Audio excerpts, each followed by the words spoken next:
하면은 이제 5만. 그다음에 이제 이게 뭐야? 멕시칸. 에이. 나초.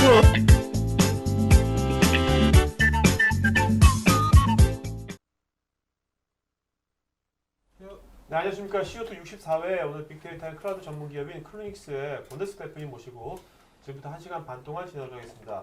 오늘은요, 여러분들 그 토크로 하는 게 아니라 권 대표님이 아무래도 빅데이터 혁명이라는 또 책의 저자이시도 하고 전문가이시도 하기 때문에 오늘 빅데이터 관련돼 가지고 또 클라우드 컴퓨팅 또 HPC 뭐 이런 그런 거 관련돼 가지고 기술 관련 여러 가지 것들을 30분 정도 우리가 발표를 듣고요. 그 다음에 토크를 진행하도록 하겠습니다. 자, 오늘 먼저 저랑 같이 진행 맡을 세 분의 MC분들 각자 자기소개하겠습니다. 저는 먼저 지식을 큐레이션하는 날PD 고성입니다. 반갑습니다.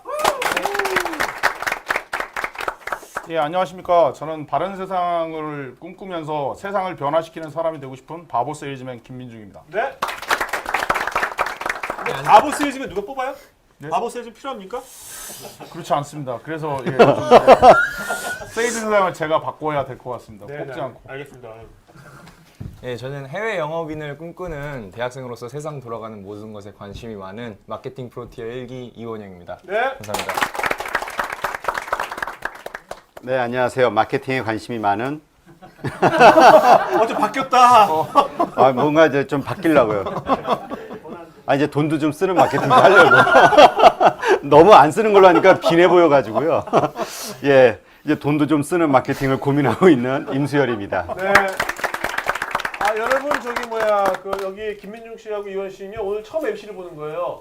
우리 CEO톡은 참여 방송이기 때문에 항상 저희가 이제 이따가 끝나고 나서 스탠딩 파티 할 텐데 그때 MC 보고 싶은 사람 저한테 얘기하시면 바로 MC가 됩니다. 여기 이원영 씨, 김민중 씨 저번 주에 바로 MC 선정된 겁니다. 자기도 해가지고 타이반, 자이반 해가지고 그러니까 여러분들 이 두 분 보시면서 오늘 자신감 얻으실 거예요. 저 정도는 나도 하겠다. 하면 됩니다. 그러니까 편하게 하시면 되고요. 자, 우리가 오늘 뭐 이렇게 연기하는 게 아니라 연기자처럼 이게 작가가 쓰는 게 아니라 이게 각자 다 질문 잘 만들었거든요. 그러니까 편하게 리얼하게 하면 될 것 같습니다. 자, 오늘 오늘 게스트이신 클루닉스의 권대수 대표님입니다. 박수 부탁드리겠습니다. 네. 제가 이제 이렇게 빅데이터 혁명이라고 하는 조금 팔린 책을 썼습니다. 한 몇만 부 팔렸으면 좋았을 뻔했는데 그렇게는 못 됐고 그냥 저 생각보다 좀 많이 팔렸는데 제가 이제 99년에 박사학위를 했습니다. 99년에 박사학위 하고 그러고 이제 실리콘밸리에 취직이 돼서 미국으로 취직을 하게 됐었는데 그게 이제 미국으로 유학 간다 그랬더니 선배 한 분이 야, 너 장학금은 한국에서 받고 왜 기술은 미국 가서 풀려고 그래? 내가 원자력 발전소 국산화 사업을 해가지고 돈을 몇백억 벌었으니까 너한테 한 몇억, 5억 정도 쏴줄 테니까 한국에서 사업해. 좋은 기술 미국에서 풀지 말고. 그래서 미국에서 한 2, 3년 계기다가 한국으로 돌아와서 대학 교수 하는 게 평생의 꿈이었는데 대학 교수는 못하고 이렇게 15년째 사업을 하고 있습니다. 돈도 못 벌고 슈퍼컴퓨터 국산화하는 그런 거 하고 있는데요. 그리고 이제 저는 여기도 나옵니다만 언젠간 옆집 영희 엄마한테도 쓸모 있는 슈퍼컴퓨터를 만드는 게 꿈입니다. 그래서 그거 가지고 이제 사업을 하게 됐는데요. 제가 이제 원래 슈퍼컴퓨터 그러면 여러분들 잘 아시겠습니다만 몇백억짜리 컴퓨터를 생각을 합니다. 슈퍼컴퓨터가 뭐냐면 something damn fast라고 정의를 하는데 우리나라 말로 졸라 빠른 컴퓨터라고. 이게 이제 예전에는 몇백억짜리 특수한 부품들을 써가지고 슈퍼컴퓨터를 만들었는데 제가 92년에 서울대학교 대학원에 저 이름에도 서울대학교 대학원에 들어가지고 막 열심히 만들다 보니까 만드는데 한 3년 걸렸는데 한 10억 들어가지고 3년 걸렸는데 만들어 놓고 나서 보니까 PC 한 대보다 느려요. 만드는 사이에 PC가 원체 이게 속도가 빨라져가지고 슈퍼컴퓨터 속도를 추월해버린 겁니다. 그래서 그럼 또 다시 만들자 그러면 또 추월당할 거 아니겠어요? 또 만드는데 2년 걸릴 테니까 최신 기술 써서 만들면. 그러지 말고 PC를 이렇게 네트워크로 연결해서 PC 여러 대를 몇십 대 몇백 대를 쌓아서 큰 일을 잘게 쪼개가지고 슈퍼컴퓨터를 만들면 되지 않겠냐라고 아이디어를 냈어요. 그래가지고 이제 그런 컴퓨터를 클러스터 슈퍼컴퓨터라고 합니다. 이제 그 클러스터 슈퍼컴퓨터가 1990년대 중반만 하더라도 전 세계 1등부터 500등까지 슈퍼컴퓨터 중에 한 대도 없었는데 지금은 전 세계 500등 하는 슈퍼컴퓨터 중에 클러스터 방식 아닌 게 한 대도 없죠. 90년대 중반에는 굉장히 좀 보기 드문 시대였는데 근데 이제 제가 이제 그걸로 해서 학위를 받고 미국 가려고 그랬더니 선배가 말린 겁니다. 그 굉장히 드문 기술인데 국내에서 사업해라라고 기술 국부 유출하지 말고. 그런데 이게 이제 어디 쓰이냐 하면은 컴퓨터 한두 대로 분석이 안 되는 아주 많은 양의 데이터를 굉장히 빨리 처리할 때 그렇게 PC 몇백 대를 붙여서 데이터를 나눠서 처리하는 용도로 많이 쓰입니다. 그때는 빅데이터란 말이 없었지만 요새는 빅데이터라 그러죠, 그거를. 그리고 요새 이제 자동차를 만든다 그러면 자동차를 이제 직접 만들지 않고 컴퓨터상에 그림을 그려서 컴퓨터로 설계를 해서 충돌하면 사람이 죽나 안 죽나 컴퓨터상에서 시뮬레이션을 해보고 자동차를 만듭니다. 그래서 이제 자동차를 만든다든가 로켓을 쏜다든가 세계에서 제일 높은 빌딩을 만든다든가 이런 용도로 이제 슈퍼컴퓨터를 쓰게 되죠. 그래서 근데 이제 그렇게 슈퍼컴퓨터가 보통 컴퓨터 몇십 대에서 몇백 대를 붙여서 만들기 때문에 이 슈퍼컴퓨터를 자기 책상 옆에 놓고 쓰는 사람이 없어요. 그럴 거 아니겠어요? 컴퓨터 한 10대만 써도 이렇게 한 캐비넷, 한 냉장고만 할 텐데 그런 게 이제 한 10냉장고 되면은 책상 옆에 놓고 쓸 수가 없단 말이에요. 열기도 훅훅 나오고 뜨끈뜨끈하고. 그래서 그거를 데이터 센터 저편에다 놓고 네트워크로 접속해서 쓰게 됩니다. 그렇게 전산실 어딘가에다 컴퓨터나 프로그램을 잔뜩 몰아 설치해 놓고 원격 접속해서 쓰는 거를 클라우드라고 합니다. 클라우드. 사실은 엄밀하게 말해서는 좀 더 복잡한 정의가 필요한데 우리들이 일반 시민들이 뭐 전공자도 아닌데 그렇게 자세하게 알 필요는 없으니까 대충 그렇게 컴퓨터 쌓아놓고 거기다 프로그램 설치해서 원격 접속해가지고 태블릿이나 PC를 쓰는 거를 클라우드라고 생각하셔도 크게 틀리진 않아요. 그래서 말씀드렸다시피 그 조그만 컴퓨터를 몇백 대 모아서 아주 빠른 컴퓨터 만드는 거를 슈퍼컴퓨팅, 오늘날 슈퍼컴퓨팅 기술의 대세가 됐고요. 그리고 그게 자동차를 만들거나 세계에서 제일 긴 다리를 만들거나 유전자 분석을 해서 우리 마누라가 몇 살에 죽을지 계산한다거나 아니면 이제 그 땅 속에서 이제 석유가 어디서 이제 나오나 다이너마이트를 터뜨려가지고 계산을 한다거나 내일 주가가 얼마나 오를까를 계산한다거나 아니면 컴퓨터 한두 대로 분석이 안 되는 아주 큰 데이터를 분석하는 용도로 슈퍼컴퓨터가 쓰이게 됩니다. 이 이제 석유 찾는 게 굉장히 재밌는데 석유 찾을 때 시추공 하나 박는데 200억이 들어요. 평균적으로 600억입니다. 600억. 6천만 달러니까 600억이 드는데 평균적으로 경제성 있는 유전 하나를 찾기 위해서는 200개 시추공을 박아야 됩니다. 엄청난 비용이죠. 근데 그거를 줄이기 위해서 다이너마이트를 터뜨려서 인공지진을 일으키고 지진계를 몇백 개를 쫙 깔아놓고 인공지진을 수천 번 일으켜가지고 그거를 분석을 하면 이렇게 땅속에 대한 단층 촬영들을 얻을 수가 있습니다. 그래서 여기야 파 해가지고 뚫으면 그럼 이제 석유가 펑펑 나오는 거죠. 우리나라에서 세계적으로 이걸 제일 잘 땅속의 모양을 잘 예측하는 분이 서울대학교 신창수 교수님이신데 근데 이제 그분이 예측하는 걸대로 하면은 이 시추공 박는 개수를 60% 이상 줄일 수가 있다고 그러더라고요. 그분 돈 엄청 벌었겠네요. 그게 이제 재밌는 점인데 그렇게 우수한 기술이 있어도 돈은 별로 잘 못 버는. 마찬가지입니다. 저도 뭐 클러스터 슈퍼컴퓨터 만드는 건 국내 거의 최초였는데 뭐 돈이 하도 안 벌려서 그 뭐 어떻게 죽으면 덜 아프게 죽을까 이런 고민도 하고 한 5년 동안 한 되게 고민 많이 했죠. 사업하고 나서 15년 동안 후회 안 한 날이 없어요. 저 솔직히 말해서 그 앞에 CEO 톡 63회과 62회까지 봤는데 그래서 다 잘 나가시는 분들 나왔던데 왜 제가 여기 나왔는지 이해도 잘 안 가고. 그리고 이제 말씀드렸다시피 빅데이터라고 하는 게 뭐냐? 그럼 빅데이터가 뭐냐? 빅데이터 뭐냐 하면 발생은 하는데 분석은 안 되고 버려지는 데이터를 빅데이터라고 그러고요. 그러니까 예를 들어서 전국에 이제 500만 대 CCTV가 있다는데 500만 대 CCTV에서 나오는 데이터 여러분 다 보십니까? 누가 볼까요? 저 지난주에 제 자동차 위에다가 아이폰 올려놓고 통화하고 나서 깜빡 잊고 출발해 나서 뒤차가 아이폰 발견해서 박살나는데 다음날 아침에 가보니까 박살나 있더라고요. 아이폰 어디다 뒀지 이러고 찾느라고 CCTV 찾았어요. 홈플러스 가가지고.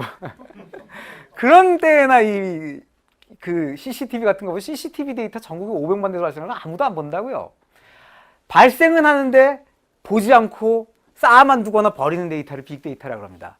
그거를 사람이 도저히 다 보고 분석을 할 수가 없으니까 슈퍼컴퓨터 기술, 예를 들자면 뭐 대규모 저장소 기술, 자연어 처리 기술, 우리가 이렇게 말로 하는 걸 자연어 처리라고 해요. 자연 처리 기술, 그다음 병렬 처리 기술, 슈퍼컴퓨터 기술이에요. 컴퓨터 여러 대로 나눠서 처리하는 기술, 통계 분석 기술, 시뮬레이션 기술 등 컴퓨터 보고 이걸 분석을 하라 이겁니다. 그래서 그거를 그 데이터를 모아서 획득하고 저장하고 쌓고 그리고 그거를 잘 정제하고 분석해서 예측에 사용하는 거를 빅데이터 기술이라고 그러고요. 이제 대표적인 게 우리가 소셜 네트워크 서비스에서 주고받은 데이터, 그 다음에 메일로 주고받은 데이터, 인터넷에 어느 사이트에 접속해서 어디로 갔다 하는 데이터, 그 다음에 이제 CCTV 발생 데이터, 이런 것들이 바로 발생하는데 다시 보진 않는 데이터가 되는 거죠. 그럼 이걸 분석해서 어디다 쓸 거냐?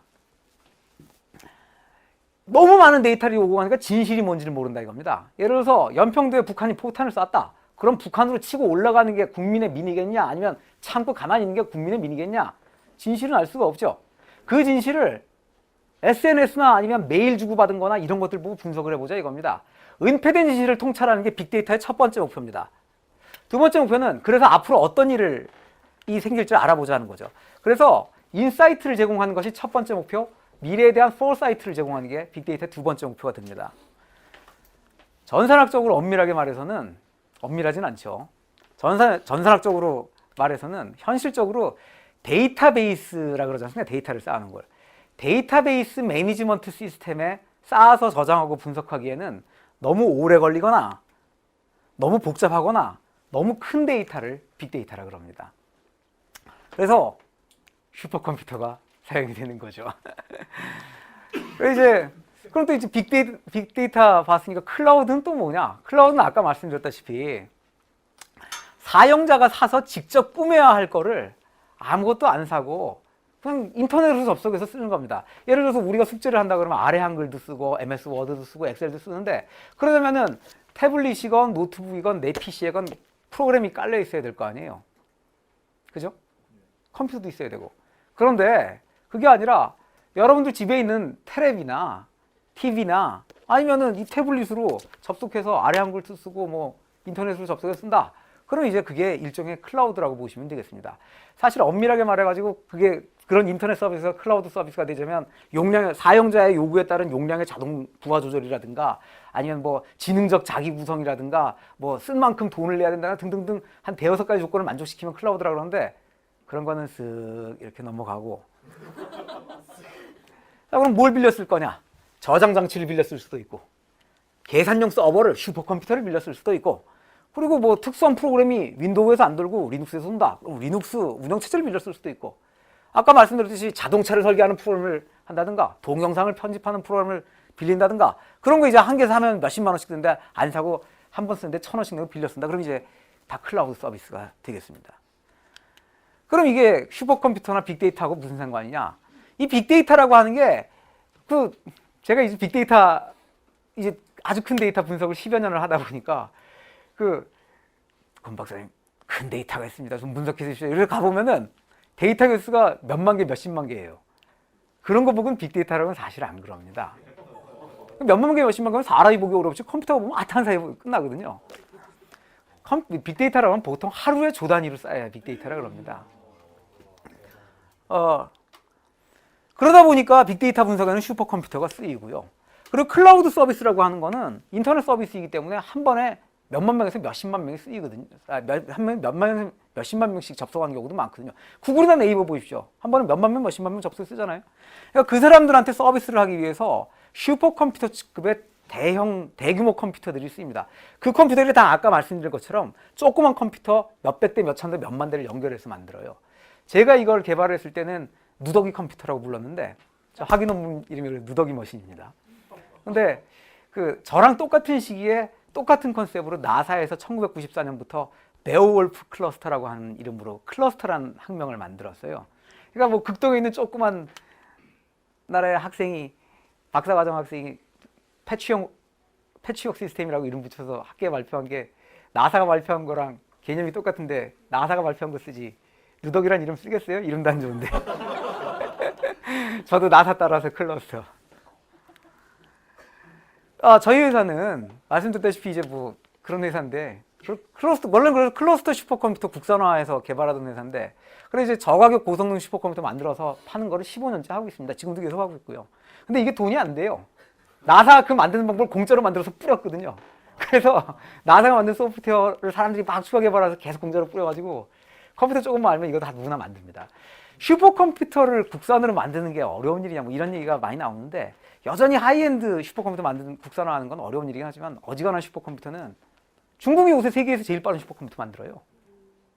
그거는 돈을 얼마나 쓰느냐의 문제지 얼마나 기술력이 좋으냐의 문제가 아닙니다. 그런데 이게 이제 말씀드린 슈퍼컴퓨터가 어디 쓰이냐면은 아까 말씀드렸다시피 그 세계에서 제일 높은 빌딩을 지어보고 1000층짜리 빌딩 지었더니 무너졌네. 이럴 수 없잖아요. 그러니까 컴퓨터를 미리 지어보고 그러고 이제 하는 용도로 쓰이는데 그 컴퓨터로 미리 건물을 지어보거나 자동차를 설계하는 소프트웨어 자체가 너무 비싸고 보통 컴퓨터에서 그런 걸 돌려보면 너무 오래 걸리고 예를 들어서 일기예보 같은 게 이제 인류 최초로 한 빅데이터이자 그 슈퍼컴퓨터 사용료인데 인류 최초로 내일 날씨를 수학식으로 계산을 해서 풀었을 때 6시간 뒤에 런던 날씨를 6개월 뒤에 계산했어요. 손으로 이렇게 혼자 계산을 하니까 6시간 뒤 런던 날씨를 계산했더니 초속 200m의 강풍이 분다 그랬어요. 초속 200m 강풍 말도 안 되죠. 이제 그런 소프트웨어를 슈퍼컴퓨터에 설치해 놓고 원격 접속해서 쓰도록 해주는 그런 거를 저희가 RNT어라고 하는 소프트웨어 이름으로 팔고 있습니다. 그래서 이제 클라우드 회사고요, 지금은. 물론 슈퍼컴퓨터 만듭니다만. 그리고 말씀드렸다시피 빅데이터. 예를 들자면 SK텔레콤 같으면 하루에 문자랑 전화 통화하는 게 10억 통씩 발생을 하거든요. 이걸 이제 분석을 하는 거죠. 뭐 이런 거 같은 거를 데이터를 저장하고 분석하는 시스템도 만들어서 팔고 분석 못 하겠으면은 분석도 해드리고 그럽니다. 그러니까 슈퍼컴퓨터가 너무 쓰기가 어려우니까 이거 어떻게 써요? 이렇게 되면은 저희가 쓰는 방법을 가르쳐드리기 위해서 아예 그냥 대신 해드리는 일 같은 걸 많이 하게 되는 거죠. 이제 어려운 일을 하는데 돈은 못 법니다. 간단히 말씀드리면은 예전에 이렇게 PC에다가 소프트웨어 설치해서 썼잖아요. 특히 이제 자동차 만들고 배 만들고 비행기 만들고 로켓 만들어보고 하는 그런 걸 했는데 그거를 이렇게 하면은 PC가 속도는 느리고 소프트웨어를 PC마다 다 설치해야 되니까 관리도 어렵고 돈도 많이 드니까 이렇게 조그만 슈퍼컴퓨터 아까 말씀드린 슈퍼컴퓨터 몇 천만 원에서 몇 억이면 산단 말이에요. 이거 사서 물론 이제 큰 회사입니다. 몇 억짜리니까 그래도 큰 회사에서 사가지고 거기다 쫙 설치해 놓고 인터넷으로 접속해서 쓰게 하자. 그러면은 내가 소프트웨어 깔아 설치할 필요도 없고 그리고 이제 힘들지도 않다. 이게 바로 클라우드가 되고 그리고 특히 이게 우리 회사 안에 이 슈퍼컴퓨터를 설치했다 그러면 프라이빗 클라우드 혹은 내부 클라우드라고 합니다. 그래서 저희 회사는 이제 포스코라든가 석유공사라든가 LG 디스플레이 같은 데다 이제 내부 클라우드를 만들어 드리죠. 특히 이 공항용 소프트웨어 이 값이 비싸고 그다음에 실행하는데 속도가 오래 걸리고 그래가지고 일반적인 클라우드는 속도 문제 때문에 업무에 쓸 수 없는 이런 경우에 이제 저희가 들어가서 공항 클라우드를 슈퍼컴퓨터로 구축을 해드리죠. 이게 포스코 구축 사례인데 포스코에서는 이제 연구 개발하시는 분이 3,000명이에요. 그 중에서 한 400분 정도가 아까 말씀드린 컴퓨터로 시뮬레이션도 하고 설계도 하고 현대자동차에 쇠판 떼기 철판 납품하기 전에 기소고가 너무 많이 나와서 죄송합니다. 철판 납품하기 전에 이제 자동차 만들어봐가지고 찌그러지나 안 찌그러지나 이제 해보고 납품도 하고 그러거든요. 그걸 이제 개인용 PC에 깔아서 설치해서 운영을 하다가 이제 이게 너무 시간도 오래 걸리고 그 다음에 이제 비용도 많이 들고 그러니까 이거를 그 한 20억짜리 슈퍼컴퓨터 하나 사서 거기 몽땅 설치하고 전국 서울, 분당, 송도, 광양, 포항에서 다 접속해서 쓰는 시스템을 만들었어요. 이게 저희가 해드린 게 이제 5년 전, 6년 전인데 이게 거의 세계 최초입니다. 이 공항용 소프트웨어를 저 전국 레벨에서 그 전사적으로 다 통합해가지고 이렇게 운영하는 클라우드를 사내 구축해서 하는 건 거의 세계 최초예요. 그래 이제 저희가 이거를 구축을 해가지고 그 연구개발 기간이 제품에 따라서는 최대 4.5배 단축이 됐고 인프라 관리 비용은 25%, 소프트웨어 비용은 연간 15억에서 30억까지 비용 절감이 이루어졌다고 그럽니다. 그래서 저희는 이거 해서 떼돈 벌 줄 알았는데 국내 중소기업에 만든 건 대기업이 안 사죠. 이건 이제 아까 말씀드린 그 SK텔레콤의 사례인데 SK텔레콤에서 이제 하루에 뭐 저희가 이거 한 7년 전에 7, 8년 됐는데 들어간 지가 7, 8년 전에 처음 들어갔을 때는 하루에 6억 통 정도 됐어요. 근데 6억 통을 이제 밤 12시에서부터 다음날 6시까지 사이에 분석을 해가지고 이 아가씨는 통화 패턴이 이러니까 어떤 요금제를 추천해 줘야겠어. 이 아저씨는 어떤 요금제를 해줘야 요금을 절약할 수 있어. 이런 걸 이제 개인별로 추천을 해가지고 텔레마케터가 전화를 해서 고객님 뭐 요금제를 어떻게 바꾸시는 게 고객님께서 이렇게 되고 이런 전화가 온단 말이에요. 이걸 지금 매일매일 분석을 해야 되는데 이게 6시간 내로 끝내야 되는 겁니다. 저녁 밤 12시에서 아침 6시까지 사이에. 근데 이 6억 통까지는 6시간 내에 끝났는데 200억 원짜리 컴퓨터로 분석을 해요. 200억 원짜리 컴퓨터 가지고 6시간 내 분석이 끝나야 되는데 6억 통이 넘어가니까 6시간 내로 안 끝나는 거예요. 그래서 이제 저를 이제 부르셨죠. 그 SKT에서 엄 박사 그 비용 절약되는 싸구려 슈퍼컴퓨터 만드는 게 전공이시라며. 한번 우리가 200억짜리 쓰는데 한 20억짜리 가지고 한번 만들어 보실 수 있겠어. 해가지고 이제 만들어졌죠. 그래 이제 이런 겁니다. 그 분석 결과 이제 분석해 보면 이제 이렇게 나와요. 오후 한 남자 대학생한테는 오후 2시에서 4시 사이에 통화하는 게 통화 성공률이 높고 미혼 직장 여성에게 뭔가 전하고 싶은 메시지가 있으면은 출퇴근 시간에 그렇다. 이게 왜 그러냐면 남학생들은 1시까지 자기 때문에 그렇고요. 그리고 이제 그 직장 여성들은 이제 출퇴근 시간에 버스나 저 전철 속에서 이제 이어폰 끼고 있으니까 그때 통화 시도해야 성공률이 높다는 거죠. 뭐 저희가 뭐 결국 하여간 저희가 이렇게 해서 10분의 1 가격에 속도는 최대 30에서 40배까지 나는 걸 이제 만들어 드렸습니다. 그래서 뭐 그래서 5년간 잘 서비스했죠.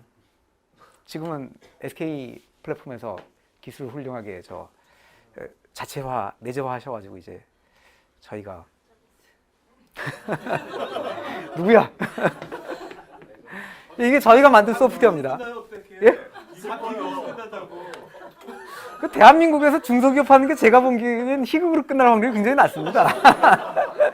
이게 저희가 만들어서 파는 소프트웨어고요. 그리고 이제 소프트웨어 이름도 쭉 있는데 이게 웹브라우저입니다. 익스플로러를 접속해서 클릭을 하면은 이렇게 이제 공항용 소프트웨어가 뜨게 돼 있는 거죠. 이걸 회사 내에 설치를 해가지고 쓰는 겁니다.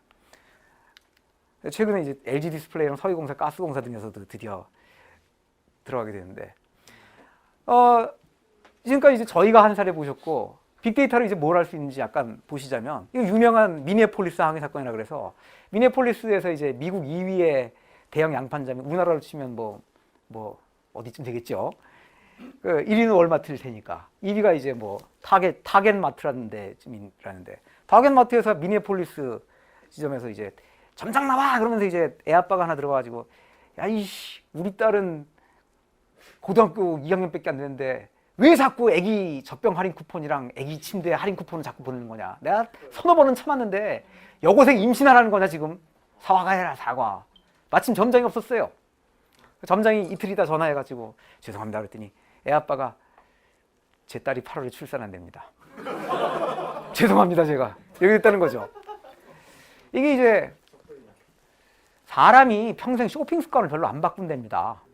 쇼핑 습관 바꿀 때가 평생 몇 번 있는데 그게 직장 잡았을 때, 대학 졸업했을 때, 이사 갔을 때 등등 쇼핑 습관이 몇 번 바뀌는데 제일 드라마틱하게 바뀔 때가 내가 임신했을 때.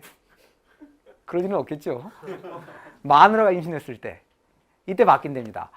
쇼핑 습관이 그렇게 바뀌면은 나하고 배우자만 바뀌는 게 아니라 자식까지, 그리고 자식 나오면 자식까지 쇼핑 글로 와서 하기 때문에 쇼핑 습관이 다 바뀌는데, 누구라도 마케팅하는 분들은 그래서 임신부를 알아내는 게 굉장히 중요한 일이어서 임신부라는 사실을 알게 되는 순간 이렇게 홍보 메일에 폭탄을 당하게 되는 거죠.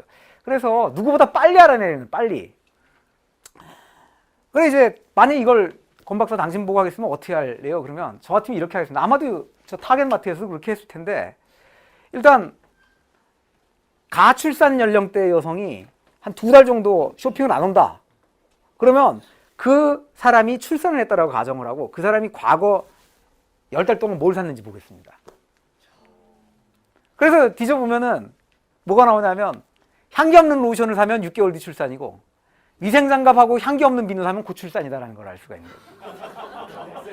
이게 이제 80% 확률로 맞는답니다. 이걸 2002년에 분석을 해가지고 도입을 했는데 그 이후에 5년간 성장률 80%, 업계 평균 시장률보다 2배랍니다. 2배. 그래서 타겟은 2위 자리를 굳건하게 했다는 얘기죠. 이거는 이제 그 저희 회사 사례인데 저희 회사에서 이제 이게 좀 뭐 길게 하겠습니다. 그 뭐 오늘 고 PD님께서 그 중소기업이 어떻게 하면 매출 신장할 수 있는지 빅데이터 가지고 좀 얘기를 길게 하라고 그러셔서 이거 좀 시간 좀 넘길 줄 알고 길게 해보겠습니다. 제가 이제 대학원에서 석박사 후배들 한 타수 정도 데리고 창업을 했는데 나름대로는 이제 공부 굉장히 잘하는 굉장히 코딩 프로그램 잘하는 서울대학교 천재들 데리고 창업을 했어요. 학필이 12명이 모여가지고 뭘 장사를 하겠습니까? 장사 안 돼, 장사 안 돼. 제품이라고 만들어가지고 저 나름대로 인맥도 좋고 저 고피디님 같은 분들도 알고 그러니까 신문에서 막 빵빵 써주고 그래가지고 방송도 타고 뭐 신분 나오고 그러니까 그거 보고 몇 개 이제 조금씩 팔긴 하는데 그거 가지고는 적자를 못 면한단 말이에요. 그러니까 영업 전문가들을 모신단 말입니다. 영업 전문가를 모시면은 영업 전문가를 큰 소리 빵빵 치세요. 권 박사님 걱정하지 마시죠. 내가 연말까지 30원치 팔겠습니다. 40원치 팔겠습니다. 절 믿으시죠. 믿어야지 어쩌겠어요. 영업을 믿어요. 그리고 이제 근데 이제 한 6개월이 지나고 10개월이 지나가지고 이사님 저 실적이 30억 개런티 하셨는데 3억밖에 안 나셨는데요. 아 사장님 절 믿으시려니까요. 12월이 됐어요. 12월 되면 저 한 달밖에 안 남았는데 저 5억밖에 못 하셨는데 아 사장님 내가 책임진다 그랬잖아요. 사표하겠습니다. 아니 그럼 우리는 그 유능한 영업 이사님들이야 이제 옮기시면 되지만 이제 저처럼 연대보증금 대표이사는 이직도 안 되고 그리고 이제 하여간 뭐 내근직들은 이직이 어렵죠. 그래 이제 제가 이걸 한 서너 번 그런 일이 있었어요. 과장법입니다. 아 그렇게 무책임하시는 분들은 사실은 별로 없는데 이를테면 그렇다는 거죠. 하여간 그래서 이제 제가 안타까운 거는 그분들한테 안타까웠던 거는 좀 예측을 좀 해보자 그러면 예측을 해보면 저 무식한 공돌이 사장이 영업 세일즈는 사이언스가 아니라 아트인데 아트. 그 무식한 공돌이 사장이 자꾸 예측 같은 사이언스 같은 예측을 자꾸 요구를 한대. 이제 아트가 언제 나올지 미켈란젤로가 벽화 언제 완성될지 맨날 개런티한 거 지키는 거 봤냐? 아트는 예측이 안 되는. 근데 그러다 보니까 이제 어떻게 되냐면은 이제 애국자 형님께서 투자해 주신 돈 다 까먹고 그 빚도 한 2-30억 줬는데 그것도 다 까먹고 돈 없고 월급 못 올려주니까 같이 창업한 후배들은 이제 다 삼성전자, SK텔레콤으로 다 이제 도로 이직을 하고 저는 이제 빚더미에 앉아서 이제 어떻게 죽어야 되나 제가 이걸 한 4년 겪었습니다. 그걸 이제 그러다 보니까 가만히 보니까 영업이라는 게 다 똑같은 프로세스를 거치더라고요. 어떠냐면은 고객 만날 준비해서 누구 만날까? 그래서 실제 고객 만난 다음에 고객 설득하고 고객이 살 마음을 갖게 하면은 그 다음에 이제 예산 만들게 하고 그 다음에 싸바싸바 이렇게 협상해가지고 딱 계약서 따서 물건 갖다 주고 그러면 끝인 거예요. 세상 모든 영업이 다 똑같은 프로세스를 거치더라고요. 그러니까 예를 들어서 식당 같은 경우에는 영업이 거의 없잖아요. 식당은 앗하는 순간에 영업이 되는 거 아닙니까? 지나가다가 저 맛있겠다 들어가자. 앗하는 사이에 영업되는 거예요. 반면에 이제 저희 회사처럼 슈퍼컴퓨터나 클라우드 하나 팔자면 3년씩 걸리거든요. 이런 것도 영업이고. TA50 훈련 제트기 파는 데는 뭐 10년도 걸리고 그러니까. 그런데 모든 영업은 다 똑같아요. 누구 만날지 이거 해가지고 그 과정이 1초나 2초 혹은 10년, 20년이 걸린다 차이지 모든 영업은 다 똑같은 단계를 거칠 것 같더라고요. 이렇게 만날 준비해서 방문해가지고 예산 뽑고 그다음에 협상해서 계약해가지고 공급하면 되는 겁니다. 그리고 이 각각의 단계에서 100명 만났다고 해서 100명이 다 예산 만드는 거 아니죠. 그러니까 넘어가는 확률이 있고 그리고 각각에서 예를 들어서 도입 의지를 갖게 한 다음에 실제로 도입하게 하는 내가 써야 되는 고객의 의지를 바꾸고 고객이랑 협상을 하고 하는데 걸리는 시간이 있을 거 아닙니까?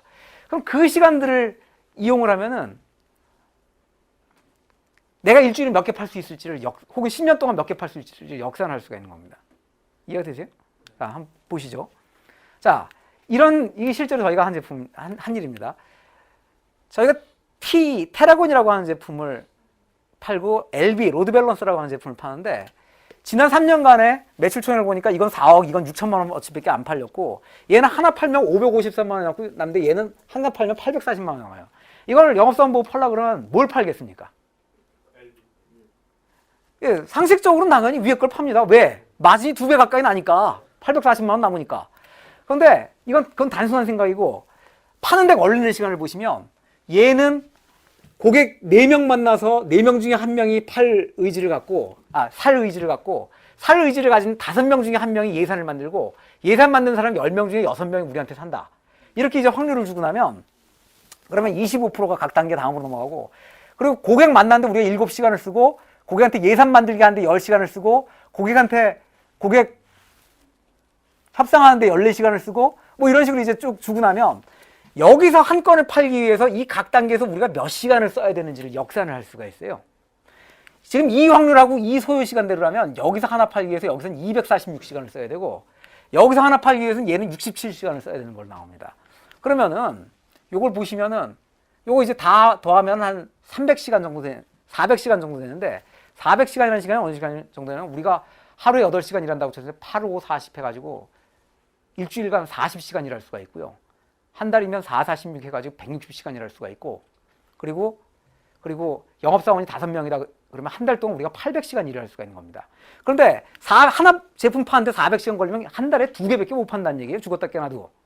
반면에 얘는 100시간밖에 안 걸리기 때문에 얘는 한 달에 영업사원 5명이면은 8개를 팔 수가 있는 거죠. 예를 들어서 8개를 판다 그러면 8, 5, 40에서 4천만 원 얘는 벌리는 거고 얘는 2개 팔면은 1,600만 원밖에 안 벌리는 겁니다. 이렇게 보면은 벌 수 있는 돈의 차이가 극심하죠. 저희 회사가 그래서 이걸 이제 발견하고 나서 이걸 이제 해보자 해가지고 이제 저희 회사 자체로 이걸 저도 직접 코딩하고 해가지고 만들었어요. 만들어가지고 운영하는데 또 이걸 하자면 이제 뭘 해야 되냐면 영업사원들이 누구 만나서 몇 시간 썼는지를 기록을 해야 돼요. 그러니까 이 사장이 또 우리 시간 관리까지는 저 시간 관리할 생각 없거든요. 다만 6개월 뒤에 얼마나 팔지가 궁금한 겁니다. 그걸 알아야 재무 계획을 세우죠. 세상 모든 사장한테는 제일 중요한 게 영업사원 한 사람이 얼마 팔았냐는 안 중요해요.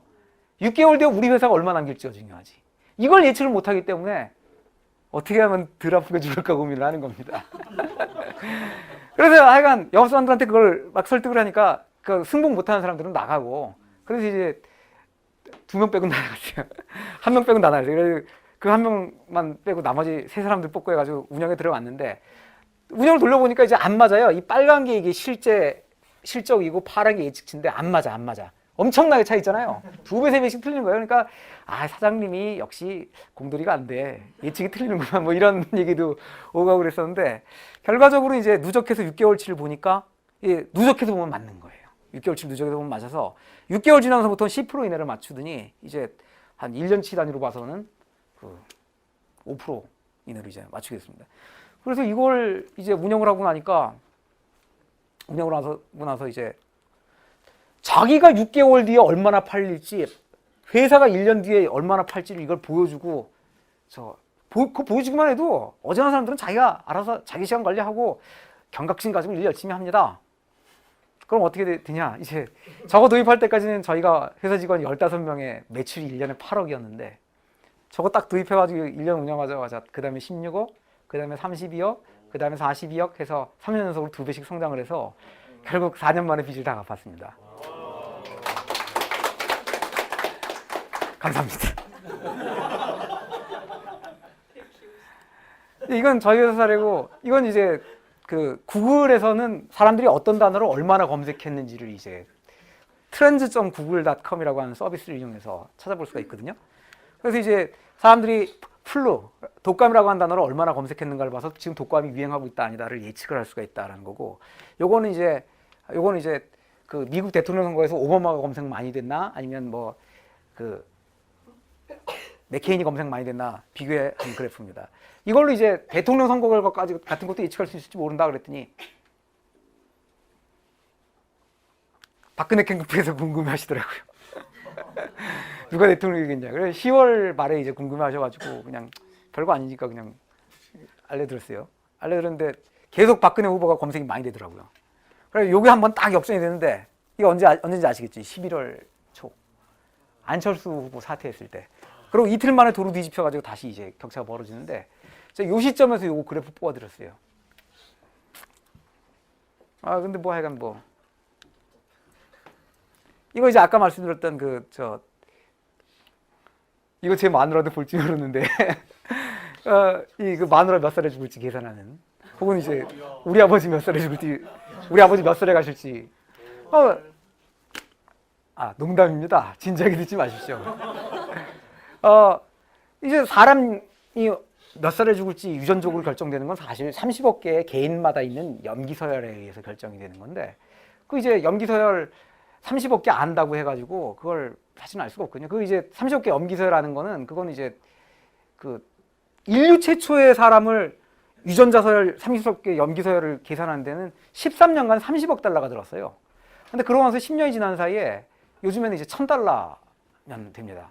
그 $1,000 내고 송금하고 이제 주문하면은 키트가 와요. 그럼 키트에다 칵 해가지고 침 딱 뱉어가지고 이제 해서 우체통에다 넣어가지고 DHL로 쏘면은 몇 주일 있다가 이제 USB에 담아가지고 내 염기서열을 알려줘요. 그럼 그거 보고 나 몇 살에 죽겠구나. 될까요? 나 몇 살에 죽는지 나오나? 열어보면 이제 AGG, GAG, GAG, GA 염기서열 하면 쭉 이제 30억 개 나온대요. 30억 개 암호문 쭉 나오는 거예요. 그거 보고 뭘 하냐고. 저는 키가 170밖에 안 되는 루저인데 이제 그 180 넘는 위너 유전자가 있는지 없는지 그 어떤 유전자가 이제 애가 태어났다 그러면 애한테 이렇게 딱 찍어서 애를 딱 간을 딱 보고 너 위너 너 루저 이럴 수 있으면 좋을 텐데 30억 개 염기서열 배열만 가지고는 아무도 알 수가 없단 말입니다. 그럼 이제 어떻게 되겠어요? 위너 한 명, 루저 한 명 잡아다가 30억 대 30억으로 비교를 하는 겁니다. 그러면 이제 여러분 저하고 여러분들하고 염기서열 차이는 0.1% 차이가 나요. 놀랍게도 30억 개 중에 0.1% 300만 개 차이가 나요. 키 차이도 뭐 IQ 차이도 다 그거로 나는 겁니다. 자 이제 생물학 전공하시는 분이 듣고 저 자식 또 구라치는구나 이렇게 사실은 이게 그 대중적으로 설명을 하기 위해서 굉장히 쉽고 심플하게 말하는 거지 진실은 약간 좀 거리가 있습니다. 이렇게 한다 하여간 근데 여러분들하고 저하고는 0.1% 차이, 저하고 원숭이하고는 1% 차이, 그리고 저하고 저 개하고는 몇 프로 차이, 그리고 저하고 파리하고는 한 30% 차이 납니다. 저하고 저 벽시나 아니면 소나무하고는 한 300% 이상 차이가 나요. 소나무나 벽시가 제보다 한 300~400배 정도 더, 서너 배 정도 더 유전자 개수가 많습니다. 고등한 생물이죠. 저 꽃, 저 나무, 저 고등한 생물이에요. 근데 어디까지 얘기했지? 자, 여러분들하고 저하고 위너하고 저 루저하고 유전자 비교하면 그러면 300만 개 차이가 나는 거예요. 300만 개가 다 유전 키 차이를 결정하겠습니다. 아니라고요. 그러니까 300만 개 중에 몇 개일 텐데 그럼 어떻게 알 수가 없지 않냐. 그러면 세컨드 루저랑 세컨드 위너랑 또 비교를 하는 거죠. 그럼 다시 곱하기 0.1%가 될 테니까 그럼 300만 곱하기 0.1% 하면 또 3,000개가 나오거든요. 그럼 또 이제 세 번째 루저, 세 번째 위너, 네 번째 루저, 네 번째 위너 이런 식으로 계속 비교해 나가면 되겠죠. 30억 개씩을 몇백 명씩 비교를 하면 그러면 그 키 차이를 결정적으로 야기하는 유전자를 찾을 수 있을지도 모른다고요. 그죠? 마찬가지로 이제 김연아처럼 이제 피겨에 타고난 재주가 있다라든가 아니면 박태환처럼 타고난 수영 재주가 있다라거나 뭐 누구는 IQ가 뭐 180이라든가 누구처럼 뭐 뛰어난 뭐 변호사라든가 누구처럼 뛰어난 의사라든가 이거 알 수가 있을 거라. 그래 병에 대해서는 중국하고 미국하고 손을 잡고 그 10년 전부터 연구를 해서 사우전 지놈 프로젝트라고 그래가지고 1000명의 유전자를 분석해서 병에 대해서는 이미 다 했어.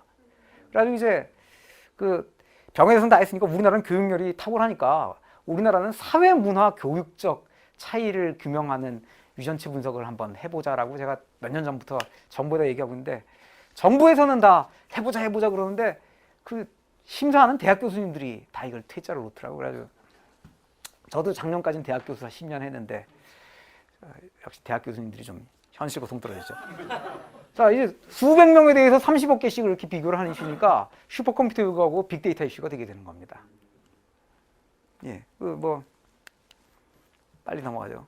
그리고 이제 자, 그럼 빅데이터 이걸 적용을 어떻게 할 거냐? 그럼 이제 이런 강연을 이제 제가 높은 분들께 많이 해요. 대기업 총수님이나 사장님이나 아니면 뭐 국회의원이나 장관, 차관님 이런 분들께도 강연을 국회의원 뭐 이런 분들께도 강연을 하는데 설명을 드리면 야 훌륭하다고 그러고 이제 예산을 몇십억 배정을 해가지고 빅데이터를 해보자 이러십니다. 근데 사실은 빅데이터란 이름의 단일한 기술도 문제도 존재하잖아요. 보셨죠? 지금 보셨다시피 유전자 분석 문제가 따로 있고 그 다음에 뭐 세일즈 예측하는 문제가 따로 있고 통화량 분석하는 문제가 따로 있고 그래요. 문제마다 적용해야 되는 기술이 다릅니다. 그래서 빅데이터란 이름의 단일한 기술은 존재하지 않고 풀려고 하는 문제를 해결하기 위한 기술이 그때그때마다 다릅니다. 그래서 빅데이터는 기술이 중요한 게 아니라 문제가 중요해요. 문제를 먼저 정의를 하는 게 무엇보다 중요하고 문제는 높은 사람이 정의를 해야 됩니다. 이게 빅데이터가 IT 이슈라고 생각해서 IT 전문가 보고 정의해. 그러고 이제 던져주면 IT 전문가는 서버 컴퓨터 언제 고장나나 바이러스 언제 먹나 이런 걸 풀려고 그런다고요. 그런데 진짜로 우리가 해결해 줄 건 그런 건 아니죠. 우리가 진짜로 중요한 문제를 해결한다 그러면 내가 언제 결혼할 수 있을까요? 라든가 내가 결혼을 안 했으면 아니면 이제 내가 직장이 없다 그러면 내 직장 언제 좀 잡을 수 있을까요? 내가 뭘 하면 직장을 잡을 수 있을까요? 라든가 아니면 우리 애가 대학 입시가 있다 그러면 대학 입시 안 보고 대학을 보낸다든가 입시 문제를 해결하는 사교육 문제를 해결한다든가 북한 남침을 막는다든가 이런 문제를 해결을 해야 의미하는 거예요. 이런 걸 이제 빅데이터로 사실은 해결을 시도를 해볼 수가 있는 건데 그런 문제는 말단에서 시도할 문제가 아니잖아요. 그거는 국가의 책임을 진 자리에 계신 분이나 아니면 회사에 책임을 진 분들이 정의를 하고 문제를 자, 이 문제 해결하는데 빅데이터로 해결해봐. 그리고 그 다음부터 이제 IT 쪽에다 던져야 되는 거죠. 그래서 이제 그런 중요한 이슈가 있고요. 그럼 이제 또 문제는 어떻게 찾을 거냐 하는 이슈도 생깁니다. 그럼 문제는 어떻게 찾냐 하면 문제는 높은 분들이 임원이나 뭐 높은 분들이 정의를 해야 되고 근데 대부분 높은 분들은 해! 그러고 이제 예산 만들어 주시고 끝나기 때문에 그럼 밑에서 이제 문제를 찾는데 밑에서 문제 찾기 어려우면 일단은 버리는 데이터가 우리가 뭐가 있나 데이터 발생을 하는데 버린 데이터가 뭐가 있나 찾아서 그래서 그걸 적용을 해볼 수가 있겠죠. 그리고 버린 데이터도 못 찾겠으면 우리가 감으로 해결하는 문제가 뭐가 있나를 찾습니다. 빅데이터의 본질적인 목표 중에 하나는 우리가 감 혹은 겐또라고 말하는 걸로 찍어서 해결하는 그거를 컴퓨터하고 데이터 가지고 객관적으로 해결해 보자는 시도입니다. 그래서 실제로 저희가 불려가지고 가보면은 빅데이터인 경우는 대부분 없고 몇만 개, 몇십만 개의 데이터 가지고 그냥 하는데 그래도 그것도 빅데이터라고 저희는 생각을 하고 일을 하는 것이 빅데이터냐 아니냐는 안 중요합니다. 감으로 찍던 거를 데이터로 해보려고 그러느냐? 이게 중요하죠. 예를 들어서 이제 우리가 뭐 4대강 대운하를 뚫어야 되느냐 말아야 되느냐라든가 이제 환율을 높여야 되느냐 말아야 되느냐라든가 아니 금리를 높여야 되느냐 말아야 할 때 이제 우리는 많은 경우에 전문가의 도움을 받거나 컨설팅 기관의 도움을 받지 않습니까? 그럼 이제 컨설팅 기관에 의뢰를 하면 컨설팅 기관에선 도로 딱 와가지고 발주자한테 물어보죠. 컨설팅 회사에 오신 분 계세요? 물어보죠. 발주자한테 어떻게 써드릴까요? 그럼 이제 발주자는 이렇게 말하죠. 객관적으로 공정하게 쓰셔야죠. 그래도 뭐 이러저러한 측면이 있지 않겠습니까? 뭐 그럼 그거를 이제 자 근데 그런 식으로 하기보다는 우리가 직접 거짓 없는 데이터를 놓고 그걸 전수 분석, 빅데이터에서는 전수 분석이 중요합니다. 이 데이터가 너무 많으니까 그걸 다 처리를 못하고 그중에 샘플을 뽑아가지고 이제 결정을 하거든요. 그걸 하지 말고 슈퍼컴퓨터 우리 뒀다 뭐 할 거냐? 그걸 전수 분석하는 겁니다. 그래서 이제 진실을 파악을 하자는 거죠. 예를 들자면 이제 빅데이터 가지고 할 수 있는 일이 이런 게 있습니다. 예를 들자면 이제 대한민국 왜 노벨상이 안 나오냐? 여러분 노벨상 왜 안 나오는지 아세요? 전 알아요. 여러분 노벨상을 받은 사람들을 보면 뭐 요새는 뭐 그렇지도 않습니다만 노벨상을 받은 사람들은 보면은 다 10대에 만 시간을 자기가 노벨상 받은 문제에 썼어요. 아인슈타인은 수학하고 물리학 공부하는데 10대의 대부분을 썼고요. 그리고 올림픽 금메달 딴 애들 보세요. 박태환, 김연아 다 저 10대 10,000시간 이상씩. 그걸 10,000시간의 법칙이라고 그러지 않습니까? 10,000시간 그러면은 그 하루에 4시간씩 해서 일요일 없이 7년 하든가 하루에 3시간씩 해서 일요일 없이 9년을 해야 됩니다. 그 정도를 하면은 천재가 된다 이거예요. 그 이제 제가 말한 게 아니라 말콤 글래드웰이라는 유명한 사람이 법칙을 주장을 하는 건데 대충 맞는 것 같아요. 그러니까 10,000시간을 해밍웨이처럼 열심히 글을 쓰면 노벨 문학상 아니면 이제 하루키는 뭐 머지않아 받을 거라니까 10,000시간 열심히 글 쓰고 그러면 노벨 문학상. 거기서 딱 하나 예외인 게 노벨 의학상인데 노벨 의학상은 사람 배째고 가르고 하는 걸 이제 10대에 해볼 수가 없으니까 노벨 의학상을 제외하면은 대부분의 노벨상들은 10대에 10,000시간을 쓰면은 10대 10,000시간을 쓰고 그러면 이제 10,000시간도 안 쓰고 노벨상 받으려면 그건 도둑이야 그건. 박세리가 그 10,000시간도 골프 안 치고 그거 마스터에서 우승했겠어요? 그 스티브 잡스 다 마찬가지예요. 근데 우리나라에서는 절대 그게 불가능하죠. 예? 내가 물리, 수학, 화학 좋아한다고 10,000시간을 그걸 했다. 야, 그 대학 가겠냐 그거. 그래서 제 생각은 빅데이터 입시를 법으로 금지해야 돼. 입시를 법으로 금지를 하고 그리고 빅데이터로 대학을 보내는 겁니다. 빅데이터 대학을 어떻게 보내냐? 그래서 그 초등학교 한 4, 5학년이나 중학교 1학년부터 그 지금 클라우드 잘 돼 있으니까 나이스 클라우드라고 애니아이스 클라우드라고 클라우드 잘 돼 있어요. 거기 이제 학생 생활 기록부랑 학생이 시험 본 성적들 다 들어가 있거든요.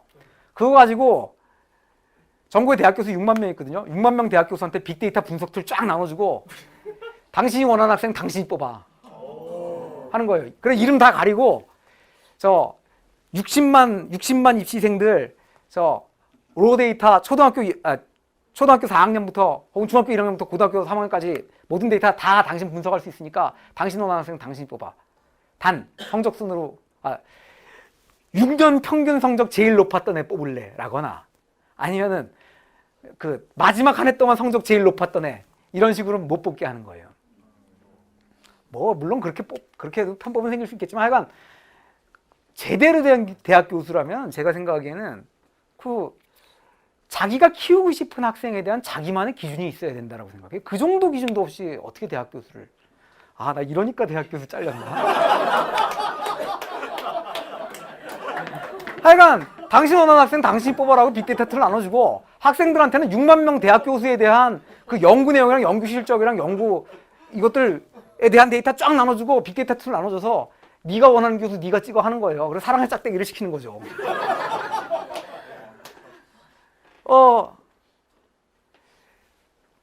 러프한 생각입니다. 뭐 이게 현실화되자면 수도 없이 많은 난관을 넘어야 할 텐데 제가 생각하기에는 의지만 있으면 길은 찾을 수 있다라고 생각해요. 마찬가지로 이제 교권 붕괴 왕따 문제도 마찬가지입니다. 그 뭐 요새 애들이 뭐 선생을 선생으로 봅니까? 그 뭐 선생님 판사를 뒤돌아서면 애들이 일어나서 덩실덩실 춤도 추고 말이죠. 이걸 그래가지고 그리고 애들이 뭐 왕따 시킨다 그래가지고 막 뭐라 야단치고 그러면 이제 들은 척도 안 하고 말이야. 그럼 이제 선생님이 할 수 있는 게 학교에서 할 수 있는 게 학부모 부르는 거죠. 학부모 불러가지고 학부모 불러다 앉혀놓으면 학부모가 보통 싸가지 없는 학부모가 애도 싸가지가 없어. 그래서 이제 당신 아들이 뭐 이랬거든요. 그러면 이제 아니 교사가 얼마나 무능하면 말이야. 그저 교권 침해 씩이나 당하고 말이지. 그리고 우리 애가 그랬다는 증거가 어디 있어? 당신이 봤어. 당신 봤어. 어쩌라고? 애 패지도 못하는데. 근데 요새 저 촬영용 HD 블랙박스 20만 원이면 사잖아요. 교실만 하나씩 다는 거예요. 교실만 하나씩 달고 나이스 클라우드에 남겨서 데이터 다 쌓는 거야. 그리고 이제 다시 봤어. 잠시 기다리십시오. 더블 클릭하는 거 더블 클릭. 좋죠? 개인용 블랙박스 보급해가지고 여기다 채워가지고 댕기면 이제 왕따 한다 그러면 이제 그 잠시 기다리시오 해가지고 이제 당신 내 아들이 왕따 시키는 거 보여요. 평생 나눈 얘기하고 본 것들 전부 클라우드에 저장 가능한 시기가 돼 있기 때문에 이게 가능한 겁니다. 그리고 이게 가능해진 건 아까 말씀드렸듯이 몇백억짜리 슈퍼컴퓨터가 아니라 100만 원짜리 PC를 10,000대 연결해서 슈퍼컴퓨터 만드는 싸구려 슈퍼컴퓨터 기술이 등장했기 때문이죠. 그리고 나아가서 아까 말씀드렸죠. 환율이라든가 아니면은 저 뭐 4대 강이라든가 아니면 뭐 강정기지인지 정강기지인지 뭐 이런 게 거기다 들어선 게 맞냐 뭐 공항 남의 공항을 어디다 놓는 게 맞냐 뭐 이런 거 같은 거를 이런 것들도 시뮬레이션 할 수 있게 될지도 모른다. 연구를 많이 하면. 그래서 제가 그런 거 해야 된다고 주장했더니 뭐 이거는 이제 그 우리가 이제 장사를 하다 보면은 많은 케이스에는 그 이제 재고가 앞으로 남아도 악성 재고 때문에 회사가 망합니다. 그래서 어떻게 줄일 거냐에 대해서 줄이는 패러다임을 지금은 이제 그 얼마가 팔릴 거다라고 예측을 하고 물건을 사는 경우가 많아요. 근데 예측은 언제나 빗나가죠. 어떤 경우에는 턱없이 모자라고 어떤 경우에는 그러니까 이상하게도 평균 우리가 예측한 대로 딱 맞아떨어진 경우는 없고 이거보다 왕창 잘 팔리거나 이보다 왕창 못 팔려서 재고가 악성으로 남는 경우가 많고 그리고 팔고 싶은 거는 똑 떨어지는 경우가 많습니다. 이런 경우가 대부분이에요. 대부분. 왜 그런지 학술적으로 증명이 돼 있는데 하여간 그 문제를 해결하기 위해서는 예측 기반으로 물건을 조달을 하는 것이 아니라 적정 재고라고 하는 수준을 설정을 하고 거기서 얼마만큼 팔렸는가를 이용해서 팔리는 패턴에 따라 가지고 그 적정 재고 수준을 늘리고 팔리는 양에 따라서 물품을 추가 주문하는 이런 방식이 필요합니다. 이렇게 이제 얼마만큼 물건을 팔 거다라고 예측을 하고 그것만큼 이제 물건을 사서 재워놓는 거 이거를 푸시 방식이라고 그러고요. 그리고 적정 재고 수준을 깔아놓고 거기서부터 이제 물건이 얼마만큼 빠졌구나. 그럼 그만큼만 보충해야지. 이런 식으로 물건을 보충하는 방식을 풀 방식이라고 합니다. 땡긴다 그래서. 그래서 이걸 이제 이것도 역시 이제 빅데이터 그런 거랑 결합을 해서 그 악성 재고를 줄이고 그리고 물건을 수익성을 개선할 수가 있는 거죠. 요거는 이제 제가 뭐 아까 전에 제 사진도 나왔던데 그 사진에 제가 들고 있던 책이 거기에 대한 책이고 그리고 아까 전에 보신 그 영업을 어떻게 효율화할 것인가에 대한 그거는 나름대로는 제가 이제 나름대로는 역시 또 제 생각엔 세계 최초로 그 학회에 발표를 해가지고 그래서 이제 키우시 학회에서 발표를 해가지고 뭐 좋은 평가를 받았었는데 그걸 이용하면 말씀이죠. 이 자영업자 문제 같은 걸 해결할 수가 있지 않을까 생각이 들어요. 1년에 100만 명이 창업을 하는데 그중에서 85만이 즉 85%가 1년 내에 폐업을 한답니다. 여러분들도 이제 취직하셨다가 이제 40, 50 먹어가지고 퇴직하고 나면 퇴직금 가지고 이제 치킨집 차리고 빵집도 차리고 그러는데 그게 85% 망한단 말이에요. 1년 내에. 그럼 평생 벌어먹은 거 다 털어먹는 거예요. 그게 망할지 안 망할지 아까 전에 말씀드린 방식대로 모델을 세워가지고 시뮬레이션만 해봐도 그 망할지 안 망할지 어느 정도는 예측이 되거든요. 그래서 그거를 기본화 신용보증기금이나 아니면 은행에서 대출 중소자영업자 창업시 대출을 해줄 때 한번 적용을 해보자라고 얘기를 하는데 왜 안 되는지는 아시겠죠? 예? 이게 정부에서 이제 개발 자금 받아가지고 이거 개발하려고 그러면은 아까 말씀드린 교수님들이 오케이를 주시는데 교수님들이 그게 맞다는 걸 어떻게 보장할 거냐. 그래서 이제 안 되더라고요. 안 돼. 안 돼. 예. 이제 제가 돈 못 번 히스토리를 감사합니다. 그 사업을 그 권유했던 그 선배하고의 관계가 좀 어떻게 됐나요? 아주 좋습니다. 그래요. 이 사업은 제가 선택해서 한 거지. 누가 권유해가지고 그거 했다고 그분 잘못이다 그러면은 그거는 책임을 방기하는 일이죠. 여기 뭐 자료 보면 서울대학 신영길 교수가 나왔는데 그분이에요? 아니, 네. 신영길 교수가 아닙니다. 신영길 교수님은 저를 실리콘밸리에 취직시켜 주신 분이고. 네네. 예. 저 일단 궁금한 게 아까 안 아프게 죽는 법을 되게 많이 연구하셨다 했잖아요. 그래서 결론이 뭐였습니까? 안 아프게 죽는 방법 중에 본인이 하려고 했으면 어떤 거를 초이스했을 것 같아요? 죽긴 왜 죽어요? 살아야죠. 농담을 너무 진지하게 들으시면 안 됩니다, 고객님. 아니 빅데이터로 분석을 해보니까 안 아픈 방법이 없는 거야. 아니 사업가라면 그런 것들 거기 빚도 아까 최악으로 갔을 때 몇십억까지 된 거 아니에요? 예. 네, 저도 되게 공감이 많이 가는데 저는 안 아프게까지 생각 못했는데 그런 걸 다 분석을 해주니까 대단하시다 해가지고 그래서 어떤 거 좋은 방법이 뭐 있나 물어본 건데. 그래도 우리 죽는 거에 대해서 말씀하지 마시고 사는 거에 대해서 우리 말씀하시죠. 예. 그러면 그 기업들이 그러니까 이게 지금 우리가 사실 몇 년 전서부터 빅데이터 클라우드 컴퓨팅 뭐 해야지 많은 말은 많고 기대감은 막 부풀어 있지만은 사실 기업들에서 적용하거나 이걸 막 현장에 도입하거나 돈을 쓰거나 이러진 않잖아요. 예, 그렇죠. 이러한 환경이 아직도 그대로인가요? 그러니까 기대감만 갖고 있지 실제로 자기들이 적용하려는 노력들은 안 하나요? 기업들이? 그게 예, 좀 어렵습니다. 그러니까 사실 저희가 해보면은 이제 그 빅데이터 전문가가 있어야 사실은 빅데이터 분석을 할 수 있는 것은 아닌데 다들 많이들 그렇게 생각을 하세요. 그러니까 실제로 이제 저희가 아까 전에 보셨습니다. 저희가 자동차 만드는 걸 뭘 알겠습니까? 아니면 그 세일즈에 대해서 뭘 알겠습니까? 그러니까 자기가 들어있는 분야에서 관심을 가지고 발생하는 데이터를 이렇게 그 애정을 가지고 이렇게 뚫어지게 쳐다보면은 사실은 그게 데이터 분석이고 그게 의미 있는 결과를 내는 경우가 많은데, 근데 이게 전문가의 일이다라고 생각을 하면은 그럼 이제 적용이 어려운 문제도 있고, 그리고 또 다른 문제로는 데이터 발생 자체가 그 여기저기서 발생을 합니다. 특히 그 기업들의 경우에는 이 부서에서도 발생하고 저 부서에도 발생하면 그 데이터의 소유권이나 관리권이 여러 곳에 분산이 돼 있기 때문에 이게 그 사일로라고 그러지 않습니까? 네네. 사일로를 넘어서 데이터가 통합 분석이 돼야 의미가 있는데 사일로를 넘어서기가 어렵습니다. 그래서 예를 들어서 박근혜 정부의 최대 관심사 중에 하나는 고용률 향상이지 않습니까? 그래서 이제 이런 아이디어가 나왔어요. 누가 어떤 교육을 받았는지랑 그 사람이 어떤 직장에 취직을 해서 얼마만큼 직장에서 성공을 했는지의 이 두 데이터를 연계 분석을 하면 개인별 맞춤형으로 직장 추천이 가능할 수도 있다. 그렇지 않습니까? 그리고 이제 중소기업 입장에서는 사람 뽑기가 어려우니까 어떤 사람을 뽑으면은 그 명문대학교 안 나왔어도 내 회사에는 이런 사람이 훌륭하게 일을 할 겁니다. 이 사람은 학점 나빠도 좋은 성적입니다.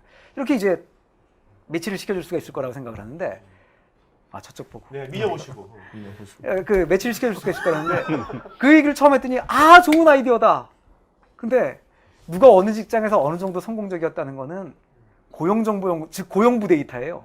그리고 누가 어떤 교육을 받아서 얼마만큼 학점이 좋았다는 건 교육부 데이터예요. 사일로를, 그리고 그 데이터는 국민정보보호법에 의해서 보호가 되기 때문에 이 두 개를 합쳐서 분석할 수가 없는 겁니다. 그래서 조직의 사일로를 넘어서 분석하는 게 그 기업이나 국가 단위에서는 매우 어려운 일인데, 사실은 우리가 생각하면은 가능해야 되거든요. 내 데이터니까. 근데 그런 걸 가능하게 하기 위해서는 우리가 거기에 대한 거를 허용을 해주고, 그거에 대해서 그 좀 관대하게 내가 내 개인적 비밀만 보호할 수 있다면 그런 형태의 그 활용에 대해서 좀 관대하게 생각을 할 필요가 있죠. 그 지금 불합리한 것들 중에 하나가 그 뭐 책에도 썼습니다만 그 내가 평생 먹은 약이나 내가 평생 어떤 질병을 앓았는가, 어떤 처치를 받았고 어떤 약을 먹어서 얼마 만에 나았는가 같은 것들이 사실은 알 수가 있습니다. 왜냐하면 국민보험에 내가 어떤 약 처음 먹고 얼마나 했다는 게 다 나오니까요. 그리고 병원들은 그 전자 환자 기록부가 있어서 병원에서도 다 기록을 보유하고 있는데, 환자에 대한 의료 기록은 병원의 울타리를 벗어나지 못하게 돼 있습니다, 법으로. 그래서 내가 원해도 그거를 인터넷으로 열어볼 수가 없고, 그래서 내가 그걸 보자면 병원에 가서 돈을 내고 뜯어봐야 되는 거죠. 근데 내가 평생 다닌 병원이 한두 개겠습니까? 그렇지. 그걸 하면서 먹어볼 수가 없는 거예요. 그러니까 이러저러한 여러 문제 때문에 현실적으로 빅데이터의 도입이나 적용은 매우 어렵고, 그 오히려 그 정말 필요한 건 어떻게 보면 우리들 같은 서민이나 아니면 중소기업이 빅데이터가 필요할 수가 있는데, 빅데이터로 효용보고 있는 거는 의외로 그 모든 걸 감내하고 돈을 퍼부을 수 있는 대기업들이 효과를 많이 보고 있죠. 사회 여건이 돼갖고 빅데이터가 활성화가 되면, 아까 발표 이제 들으셨는데 적용 분야를 보니까 아주 효율적으로 사회가 변할 것 같은데, 한편으로는 아까 고용률 하면 생각났던 게 일자리가 많이 없어지지 않을까라는 생각을 했었거든요. 예를 들어서 뭐 증권업 같은 경우 제가 꿈을 꿨었었는데, 애널리스트 같은 경우는 없으실 것 같아요. 기업 주가나 매출액 같은 경우 다 빅데이터로 하니까 적정 주가가 나올 거 아니에요. 아니, 그거 하는 빅데이터 애널리스트가 나오고 있죠. 계속 말씀하시죠. 그래서 그 일자리가 많이 없어질 것 같다고 생각을 하진 않으신가요, 대표님은? 만약에 활성화가 된다 해도? 그렇지는 않습니다. 빅데이터는 오히려 일자리를 늘릴 가능성이 많죠. 종국적으로 말씀을 드리면, 종국적으로는 빅데이터가 정말로 종국적인 수준에 도달하게 되면 그 우리가 꿈꾸는 현실 사회에서 공산주의나 사회주의는 실패했지 않습니까? 왜냐하면 빅데이터 기술이 없어서 실패했다고 생각해요. 빅데이터는 은폐된 진실을 보는 겁니다. 은폐된 진실이 어떤 진실까지 커버를 하냐면 어느 직장이 누가 필요하다, 그리고 누가 어떤 직장이 필요하다. 그리고 뭐는 얼마만큼 생산해야 되고 이거의 적정 가격은 얼마다. 전국적으로 그게 실현되면 뭐겠습니까? 계획 경제라고요. 그리고 취실직사가 많이 발생을 하는데 근데 일자리를 많이 창출을 못하고 있다. 그럼 그 경제 시스템은 이거 조정하는데 실패한 거죠. 수요 공급을 맞추는데 실패한 거기 때문에 뭐 흔히 뭐 신자유주의가 그렇다고 했습니다만 공산주의나 사회주의도 그걸 실현할 만한 기술적 백그라운드를 못 가졌기 때문에 실패한 것이고 오늘 우리가 얼마나 돈이 흘러다니고 우리가 얼마나 돈을 벌고 하는 모든 것들을 다 추적해서 그 돈이 어디가 모자라고 어디가 많이 풀리고 이런 것들을 그 디텍트할 수 있는 감지할 수 있는 이런 사회에서는 그런 것들을 사회 문제를 해결하는데 사용할 수가 있고 그거의 핵심 기술은 빅데이터고 그런 것들을 이용해서 고용 문제나 교육 문제나 뭐 이런 문제들을 많이 해결할 수 있을 거라고 생각을 합니다. 그 이렇게 앞으로 어쨌든 간에 뭐 이렇게 그런 유토피아 우주까지 이렇게 분석이 점점 분석이 더 세분화되고 과학적으로 되는 시대가 오고 있는 거지 않습니까? 이런 분석의 시대에 우리들이 앞으로 그 어떤 그 커리어 관리랄까, 우리 자세랄까, 어떤 식의 직종이나 어떤 식의 뭐 부류의 사람들이 생존에 유리하다고 생각하십니까? 이 분석의 시대 이렇게 과학적으로 이렇게 자꾸 되는 그런 시대에 어떤 타입의 사람들이 유리할까요? 그거는 조금 또 다른 문제입니다. 일단은 그 다방면으로 많은 책을 읽고 많은 경험을 쌓고 많은 새로운 시도를 해보려고 한 사람들은 어떤 시대가 돼도 결국은 쓸모가 있기 때문에 그런 것들이 중요하지 않겠나라고 생각이 듭니다.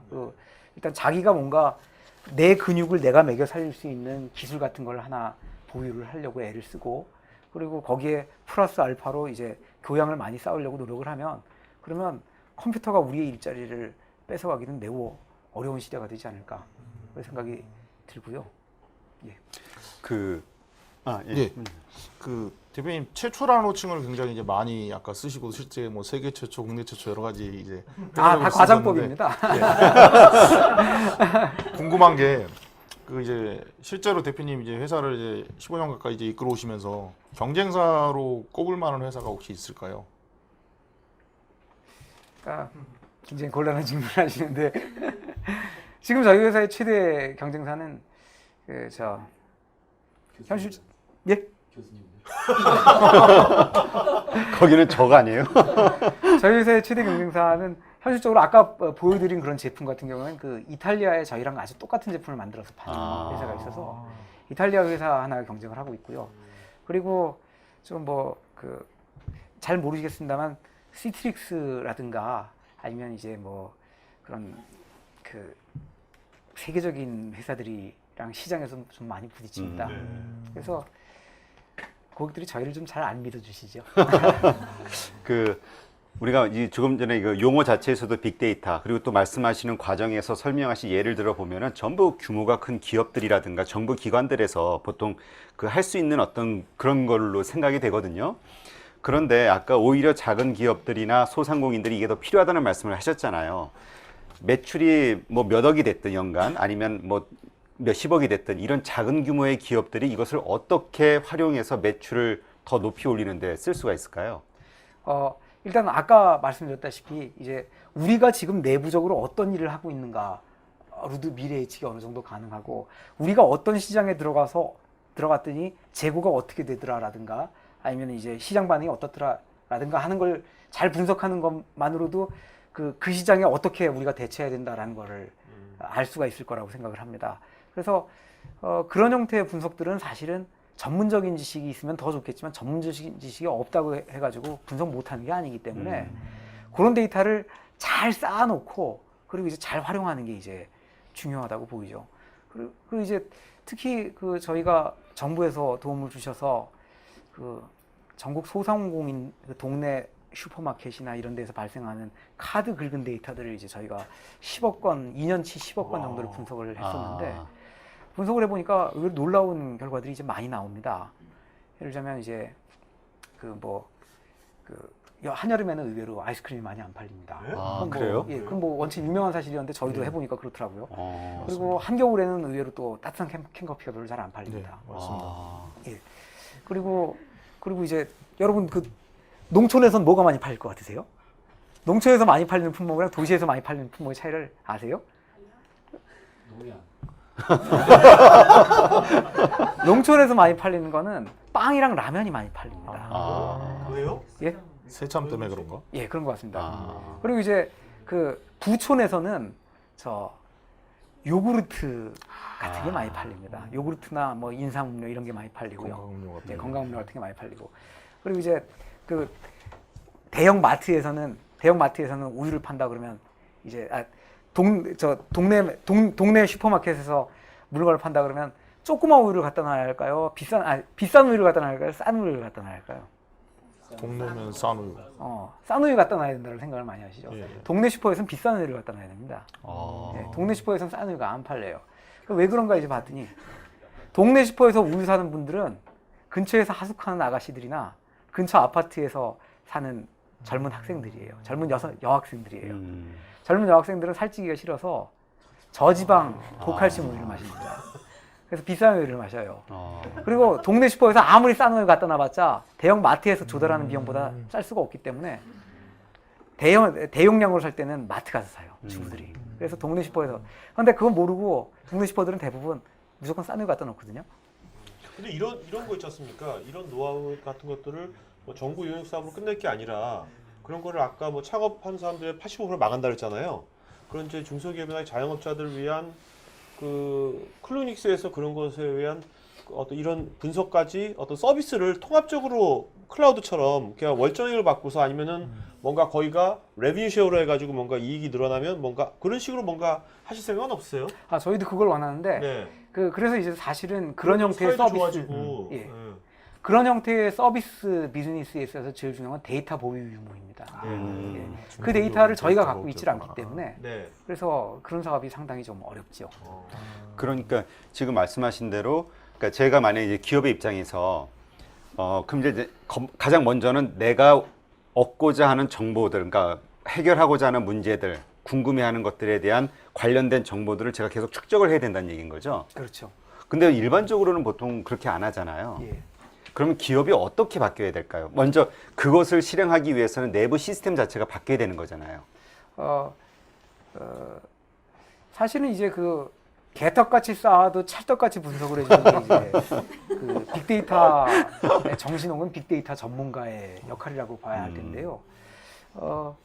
그렇습니다. 그래서 사실 이제 데이터의 퀄리티가 안 좋다. 그러면 그때부터는 사실은 빅데이터 전문가의 영역이죠. 그런데 예를 들면 뭐 이런 게 있습니다. 이제 뭐 자꾸 제 얘기해서 그렇습니다만 오늘 제 얘기하는 시간이 예. 여러분 그 입체 사진 어떻게 찍는지 아세요? 그렇습니다. 여러분들 개인들도 입체 사진 찍을 수 있으세요? 간단합니다. 저 사진을 찍는다, 저 카메라를 찍는다, 아니면 저 사람을 찍는다 그러면 한 번 찍으시고 오른쪽으로 20cm 이동해서 한 번 더 찍으시면 그럼 입체 사진이 됩니다. 그리고 그거를 간단한 소프트웨어를 한번 돌려서 집에 있는 3D TV로 보시면은 입체 사진으로 보여요. 파노라마 기능. 제가 이걸 그 고등학교랑 대학교 때 이제 생물 시간에 배우니까 왜 물건이 입체로 보이냐 하니까 그래서 이제 그 90년대 초반부터 그 디지털 카메라 나오면서 이렇게 찍고를 94년부터 해마다 몇천 장씩 찍었어요. 물론 볼 수는 없죠. 볼 방법은 없습니다. 근데 언젠가는 볼 수 있는 기회가 나올 것 같더라고요. 그래서 한 20년 쌓았어요. 와. 지금 이제 몇만 장도 있죠. 아마 제가 어떤 대상체를 주로 찍었습니까? 뭐 여성의 나체일 수도 있고, 뭐 플레이보이지 뭐 여러 가지 있을 수 있는데 어떤 거를 주로 찍으셨어요? 제가 재주가 없어가지고 결혼을 늦게 해가지고 찍어본 여성은 제 마누라밖에 없는데 마누라 저 나체를 찍으면 굉장히 싫어할 게 너무나 명확하기 때문에 그런 짓은 저는 못 해봤습니다만 꼭 아내를 졸라서 해봐야겠습니다. 제가 찍은 사진들은 제일 많이 찍은 사진들은 이제 구름 사진입니다. 그러니까 이제 소중한 순간들, 특히 이제 저는 먹는 걸 좋아하기 때문에 먹는 걸 많이 찍었고요. 제가 블로그를 합니다. 안빛낙도라고. 이제 안빛낙도. 블로그 들어가 보시면은 이제 그 싸고 맛있는 집 이제 야. 싸고 맛있고 허름한 집만 줄줄이 나오는 블로그가 있는데 야, 좋다. 그래서 음식 사진도 많이 찍었고 특히 이제 그 학회 같은 거 많이 다니니까 비행기를 많이 타면은 비행기에서는 이제 구름 한 창문에 딱 사진기 붙여놓고 한 장 찍고 찰칵찰칵 연달아 찍으면 그 사이에 이제 몇백 미터 시차를 가진 거대한 입체 사진이 되거든요. 그런 걸 이제 몇만 장 가지고 있으니까 그거 가지고 이제 3D 앱을 요새는 3D TV로 이제 그걸 보니까 그거 보고 이제 음악 들으면 이제 많이 힐링도 되는 거 같고 이거로 3D 앱 만들어서 장사를 해볼까 이런 생각이 들고 그리고 이제 그래서 결론적으로 말씀드리면 뭐냐면은 데이터라고 하는 거는 그 이제 그 쓸모없다고 버리지 마시고 쌓아두면은 언젠가는 분석할 수 있는 방법이나 요긴하게 쓸 수 있는 날이 온다라고 생각을 합니다. 그러니까 그 요새는 손으로 쓴 글씨도 다 컴퓨터가 다 읽어주니까 그러니까 그 어떤 데이터든 버리지 말고 일단 모아보시고 그리고 관계 없는 것에서 관계 있을 만한 걸 찾다 보면 재밌는 것들이 많이 나옵니다. 예를 들자면 이제 그 뭐 제 책에서 이제 첫 번째 사례를 쓴 게 그 미국 뉴욕에서 왜 범죄율이 10% 이하로 10분의 1로 떨어졌는가.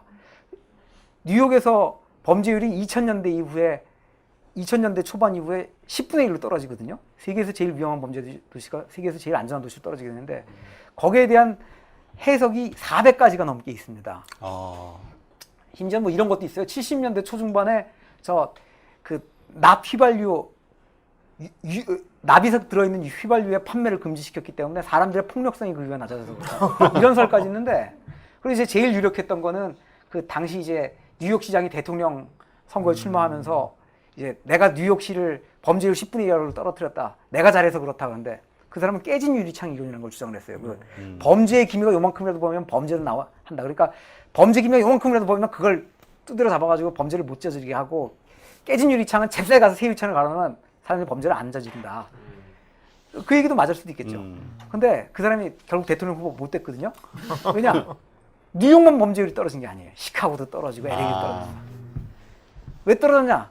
제일 그럴듯한 이유는 20년 전에 낙태가 법적으로 허용돼서 그렇다는 겁니다.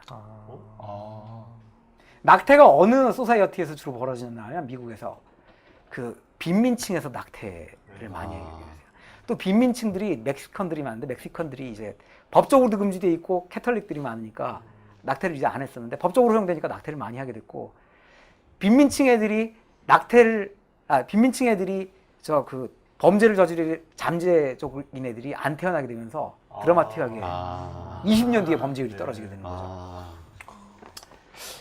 결국은 그것들이 이제 데이터 추적을 통해서 드러나게 되는데 근데 200가지 가설은 거의 대부분 틀린 거고 의외의 것, 낙태율이. 그러니까 의외의 것들을 연결지어서 생각할 수 있는 능력이 중요하고 그런 것들은 사실은 데이터 전문가라고 해서 할 수 있는 게 아니라 내가 얼마나 데이터에 대해서 애정을 가지고 있고 그 관심 있는 데서 애정을 갖고 있냐. 그리고 내가 그런 것들이 결정을 합니다. 대표님, 대표님처럼 대표님은 이제 어떤 엔지니어셨잖아요, 기술자셨잖아요. 여기 뭔가 기술을 갖고 창업을 하는 사람한테 뭔가 그 기술 기반으로 사업을 하려는 사람한테 지금 이제 19년 선배로서 이렇게 조언을 해주신다면 어떤 조언을 해주시겠어요? 지금 사업 창업하시는 분. 네, 기술 빅데이터에 대해서 아니 그냥 기술을 갖고 창업하는 사람한테 어떤 조언을 해주시겠습니까? 안 좋은 얘기 나올 것 같아요. 안 좋은 다시 생각해 제가 해보니까 그 사업을 하자면은 가능하면 3가지를 갖추고 창업을 하시는 게 좋습니다. 첫 번째는 그 확실하게 팔 물건입니다. 두 번째는 확실하게 사줄 사람입니다. 그리고 세 번째는 나하고 같이 사업을 할 동지예요. 나 대신 팔아줄 사람이나 나 대신 만들어줄 사람이나 내가 팔 수 있는 재주가 있다면 나 대신 만들어줄 사람 내가 만들 재주가 있다면 나 대신 팔아줄 사람 동지랑 같이 사업을 해야 됩니다. 저는 그 셋 중에 사실은 솔직히 말씀드려서 어떤 것도 가지고 있질 안 가지고 창업을 해서 이 고생을 했는데 무슨 소리입니까? 뭐 아까 전에 뭐 좋은 기술 많이 가지고 창업하셨다면서요. 12명 뭐. 이게 이제 미묘하게 조금씩 다른 거예요. 그 얘기를 조금 드리자면 저는 좋은 기술이 있었어요. 기술은 제품이 아니에요. 기술을 제품이라고 할 수 있는 경우는 회사 자체를 파는 경우밖에 없어요. 예. 그리고 저는 물건을 사줄 만한 좋은 분들을 많이 알고 있었어요. 아, 근데 그분들하고 그렇게 끈끈한 관계는 아니었어요. 그러니까 그리고 저는 좋은 동지들과 같이 창업을 했습니다. 근데 그분들은 다 저하고 같은 재주를 가진 분들이었어요. 이거 제일 중요한 이거? 제가 생각하기에 셋 중에 셋이 다 있으면은 사업 반드시 하셔야 되고요. 셋 중에 둘만 있어도 중박은 되고 셋 중에 하나는 있어야 입에 풀칠을 해요. 셋 중에 어느 것도 시원찮으면 저처럼 고생을 많이 하시게 되죠. 저기 하나 더 궁금한 게, 예. 그럼 이제 지금 말씀하신 것처럼 저희가 그 데이터가 예. 우리가 요새는 이제 포스 시스템 때문에 그 각 소상공인들 가게들마다 어쨌든 그 이제까지 그 포스를 쓰는 동안의 모든 그 매일매일에 판매되는 제품의 수라든가 아니면 매출액이라든가 요일별에 따라 이런 게 다 누적은 돼 있지 않습니까? 그러한 작은 업체에서 그 데이터를 가지고 활용할 수는 있나요? 그렇습니다. 우리 기업이 가지고 있는 작은 데이터라도 분석을 해보자 그러면 사실은 정부에서 그런 경우에 무상으로 빅데이터를 분석을 하기 위한 많은 시스템이나 서비스들을 정부 차원에서 무상 제공을 합니다. 잘 알려져 있지 않아서 그렇고요. 그리고 이제 그런 것도 가능하고, 그리고 사실은 이제 어렵다라고 해서 그러는데 3주 정도 투자를 해서 자기가 공부를 하면 어느 정도는 자기가 분석을 할 수가 있어요. 그러니까 3주 정도를 하루에 한 4시간 이상씩 투자를 하셔가지고 자기가 공부를 하면은 그러면은 사실은 어느 정도는 그 분석을 할 수가 있습니다. 일반인도요? 예, 일반인도요. 근데 그런 거를 좀 가르쳐주는 뭔가 그 전문가들은 없습니까? 인터넷 뒤져보면 많이 나옵니다. 그런 전문가들이요? 근데 그 말씀하시는 알 수 있다라는 것이 뭐 특별히 그 데이터를 분석한 어떤 프로그램을 우리 이제 하시는 것처럼 그런 솔루션이 없이도 스스로 알 수 있다는 건가요? 아니면 그 솔루션이 그 하에 만들어서 할 수 있다는 건가요? 제일 간단하게는 그 인터넷 공짜인 구글 스프레드시트나 아니면은 엑셀 같은 제품들이 있지 않습니까? 그런 것들만 이용해도 얼마든지 유의미한 분석이 가능합니다.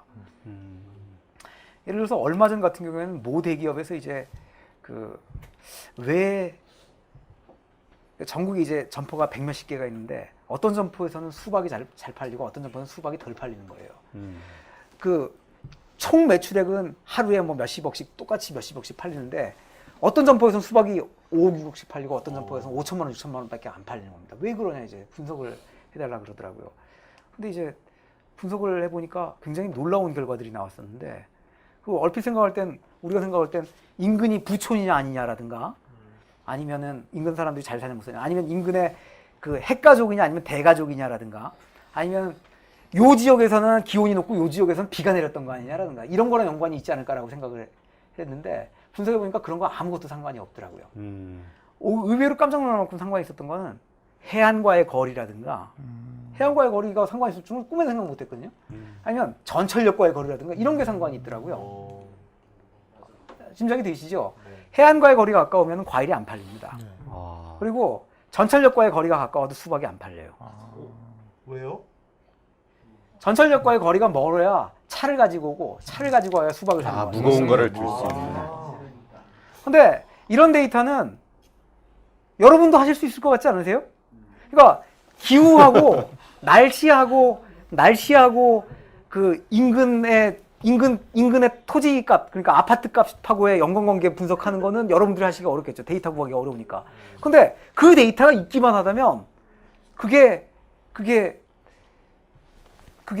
우리 슈퍼마켓이 바다에서 뭐냐 가깝냐라든가 아니면 전철역에서 뭐냐 가까우냐는 우리가 알 거 아니에요. 그런 분석은 해볼 수가 있다고요. 근데 그 데이터를 이제 저희가 불려가기 전에는 적어도 그 대기업에서는 안 해보셨던 거죠. 그러니까 이게 바로 이제 저희가 생각하기에는 데이터의 양은 얼마 안 되더라도 생각을 크게 하는 것, 생각을 크게 한다는 의미에서 저는 빅데이터라고 생각합니다. 네. 버리던 데이터 버리지 말자. 그리고 어떻게 보면 이게 통계학 그리고 막 그거 잘하는 사람보다 지금 말씀하신 게 약간 통찰력 있고 직관적인 사람이 더 필요할 수도 있겠네요. 솔직히 말씀드려서 그렇습니다. 예. 네. 그러니까 그게 그러니까 정확하게 예측을 하기 위해서는 전공하고 전문가가 필요하지만 네. 그게 아니라 이게 그리고 사실은 우리는 감만 잡아도 어느 정도 일이 되지 않습니까? 감 잡는 데에는 데이터에 대한 애정, 내가 하는 일에 대한 애정, 그리고 벽을 넘어서 생각하는 그게 훨씬 더 중요합니다. 네. 자, 그럼 이제 Q&A 시간 가져야 되는데 그래도 여기 두 사람 이원 씨하고 김윤 씨 질문 하나씩만 하고 이제 질문 받도록 하죠. 네. 이원 씨 질문. 일반적인 제조업 같은 경우에 경기에 많이 영향을 받잖아요. 그 IT 산업 빅데이터 산업하시는 거는 대표님의 경우에도 경기에 많이 영향을 받는지 얼핏 생각할 때는 오히려 경기가 안 좋을 때 기업들이 요청이 많이 들어올 것 같아요. 사실은 저희는 이제 말씀드렸듯이 슈퍼컴퓨터를 기반으로 해서 사업을 하던 사람이어서 원래 저희는 일반적인 비즈니스 도메인을 상대로 사업하던 사람들이 아니라 과학기술 쪽을 상대로 사업을 하던 사람입니다. 네. 그러다 보니까 요새 빅데이터라고 하는 건 지금 말씀하셨다시피 마케팅이라든가 세일즈라든가 이런 거에 관련돼 가지고 데이터 분석해달라는 거거든요. 이거는 저희가 시작한 지도 얼마 안 되고 해서 그쪽은 사실은 지금 사업 자체가 굉장히 작습니다. 저희가. 그래서 아직 경기의 호불항을 따질 만한 경험이 있는 게 아니고요. 하실 수 있나요? 예? 하실 수 있어요. 이게 뭐 아까 말씀드렸다시피 SK텔레콤에서도 했었고 여기 기업 이름 막 나와도 되는 네. 건가요? 네. SK텔레콤에서 했고 아까는 뭐 롯데에서도 했었고 뭐 많이 했었으니까 그러니까 할 수는 있습니다. 할 수는 있는데 그걸 약간 떠나서 슈퍼컴퓨터하고 클라우드에 대해서 말씀을 드리자면 그거는 이제 그 경기 사이클하고 약간 좀 시차를 둬서 연관이 있습니다. 연관이 있긴 한 거예요. 연관이 있긴 한데 약간 시차를 두고 연관이 있습니다. 예, 제가 끝으로 이제 궁금한 거는 대표님 이제 영상 자료나 제가 몇 가지를 좀 찾아보다가 대표님하고 직접 연관은 되지 않는데 한 가지 좀 우연한 거를 발견한 게 있습니다. 그러니까 저희가 24시간을 살면서 이것도 빅데이터하고 연관이 있는데 가족들과 우리가 이제 평균 만나는 시간은 솔직히 하루에 한두 시간도 채 안 되지 않습니까? 그러니까 그거를 평생 60으로 곱해 보니까 뭐 한 달, 두 달밖에 안 남은 사람들이 많은 겁니다. 그러니까 나이가 40이면 제가 해서 80살까지 산다고 쳐도 하루에 1시간씩 만난다고 치면 곱하기 40년 하니까 가족하고 보낼 시간이 진짜 뭐 6개월도 안 남은 겁니다. 빅데이터 계산해 보니까 그렇게 되더라고요. 그래서 저는 이제 그거를 실제로 그렇지 않습니까, 대표님? 80살만 계산해도 예를 들어서 50세이신 분이 80살라고 하면은 30년을 받자 하루에 2시간씩 가족들하고 얘기를 한다고 쳐도 곱하기 60년은 정말 얼마 안 되는 겁니다. 그래서 전 대표님께 여쭤보고 싶었던 게 고생도 하시고 여러 가지 하셨는데 대표님이 가족들하고 보내신 내용 중에 가장 최근에 가장 즐거웠던 추억 있으면 하나 얘기해 주십시오. 거창한 아니 이거 엄청난 거였는데. 거창한 거 질문 주셨더니 가족하고 있으면 매분 매 초가 즐거워서 오늘 같이 있으면 어제보다 더 즐겁고 어제 같이 있었던 건 그저께보다 더 즐거웠기 때문에 글쎄요. 갑자기 우퍼 보이세요. 진심이시죠? 예, 뭐 가족과 함께 있는 시간이 가장 즐거운 시간이지. 뭐 그 중에 뭐가 제일 즐거웠다는 건 네. 없는 것 같습니다. 자, 그러면 이제 Q&A 시간 가도록 해서 질문 마이크 좀 준비해 주시고요. 마이크 저 하나만 좀 마지막으로 아까 뭐 힘드셔도 이제 빚도 갚고 이제는 뭘로 돈을 버실 예정이십니까?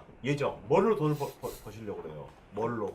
말씀드렸다시피 그 미래 예측하는 걸로 한번 해보려고. 미래 예측하는 걸로? 그래서 알겠습니다. 자, 하세요. 예, 저기 아까 매출 예측 시스템 자체적으로 만드셨다고 그랬잖아요. 6개월인가 예. 뭐 그렇게. 그래서 그거는 혹시 그거 가지고 비즈니스를 하실 생각은 없으신지? 사실 그것 때문에 지금 대전 갔다 온 건데요. 예, 그건 좋은 아이템인 것 같아요. 예, 그거 가지고 한번 좀 요새 뭐 창조경제타운 이래가지고 정부에서도 자영업 좀 좋은 일자리 만들려고 애쓰니까 그거랑 붙여서 한번 해보자고 뭐 클라우드 서비스를 하셔도 될 것 같고. 예, 예. 네. 그런 거 한번 해보려고 지금 예. 열심히 애쓰고 있습니다. 알겠습니다. 감사합니다. 또 네, 마이크. 네. 예, 잘 들었습니다. 지금 저는 그 매출 계획 아까 보면서 사실은 시간에 따라서 이렇게 딱 정해가지고 매출 제품 원투냐 이렇게 비교를 했는데 사실은 굉장히 정량적이지 않은 정성적인 면이나 사람의 가치 측면이 좀 있지 않겠습니까? 영업을 하는 데 있어서 그 사람이 객관적인 지표로 비교가 안 되는 굉장히 주관적이고 다분히 정선적인 측면이 많은데 사람의 어떤 그 기업 분석이나 일에 있어서는 그런 부분이 굉장히 크다고 봐요. 근데 그런 부분까지도 빅데이터가 손을 댈 수 있고 감히 예측을 할 수 있다라고 한다면은 앞으로의 어떤 그 예측은 어떻게 하십니까? 그 범위까지도 과연 그 빅데이터가 흡수할 수 있을 것인가? 그리고 그것이 가능하다면 아까 말씀하셨던 굉장히 긍정적인 유토피아의 어떤 세계를 그리셨잖아요. 그것이 또한 가능할 것인가? 굉장히 좀 사실은 굉장히 좀 이렇게 좀 부정적인 시각으로 바라보는 그런 시각도 많거든요. 예, 근데 도덕적이나 윤리적인 차원도 각이 있는데 굉장히 궁금합니다. 사람의 어떤 감성과 가치에 대한 그런 부분까지도 통제가 되는가? 예, 그 부분이 좀 궁금합니다. 예, 그거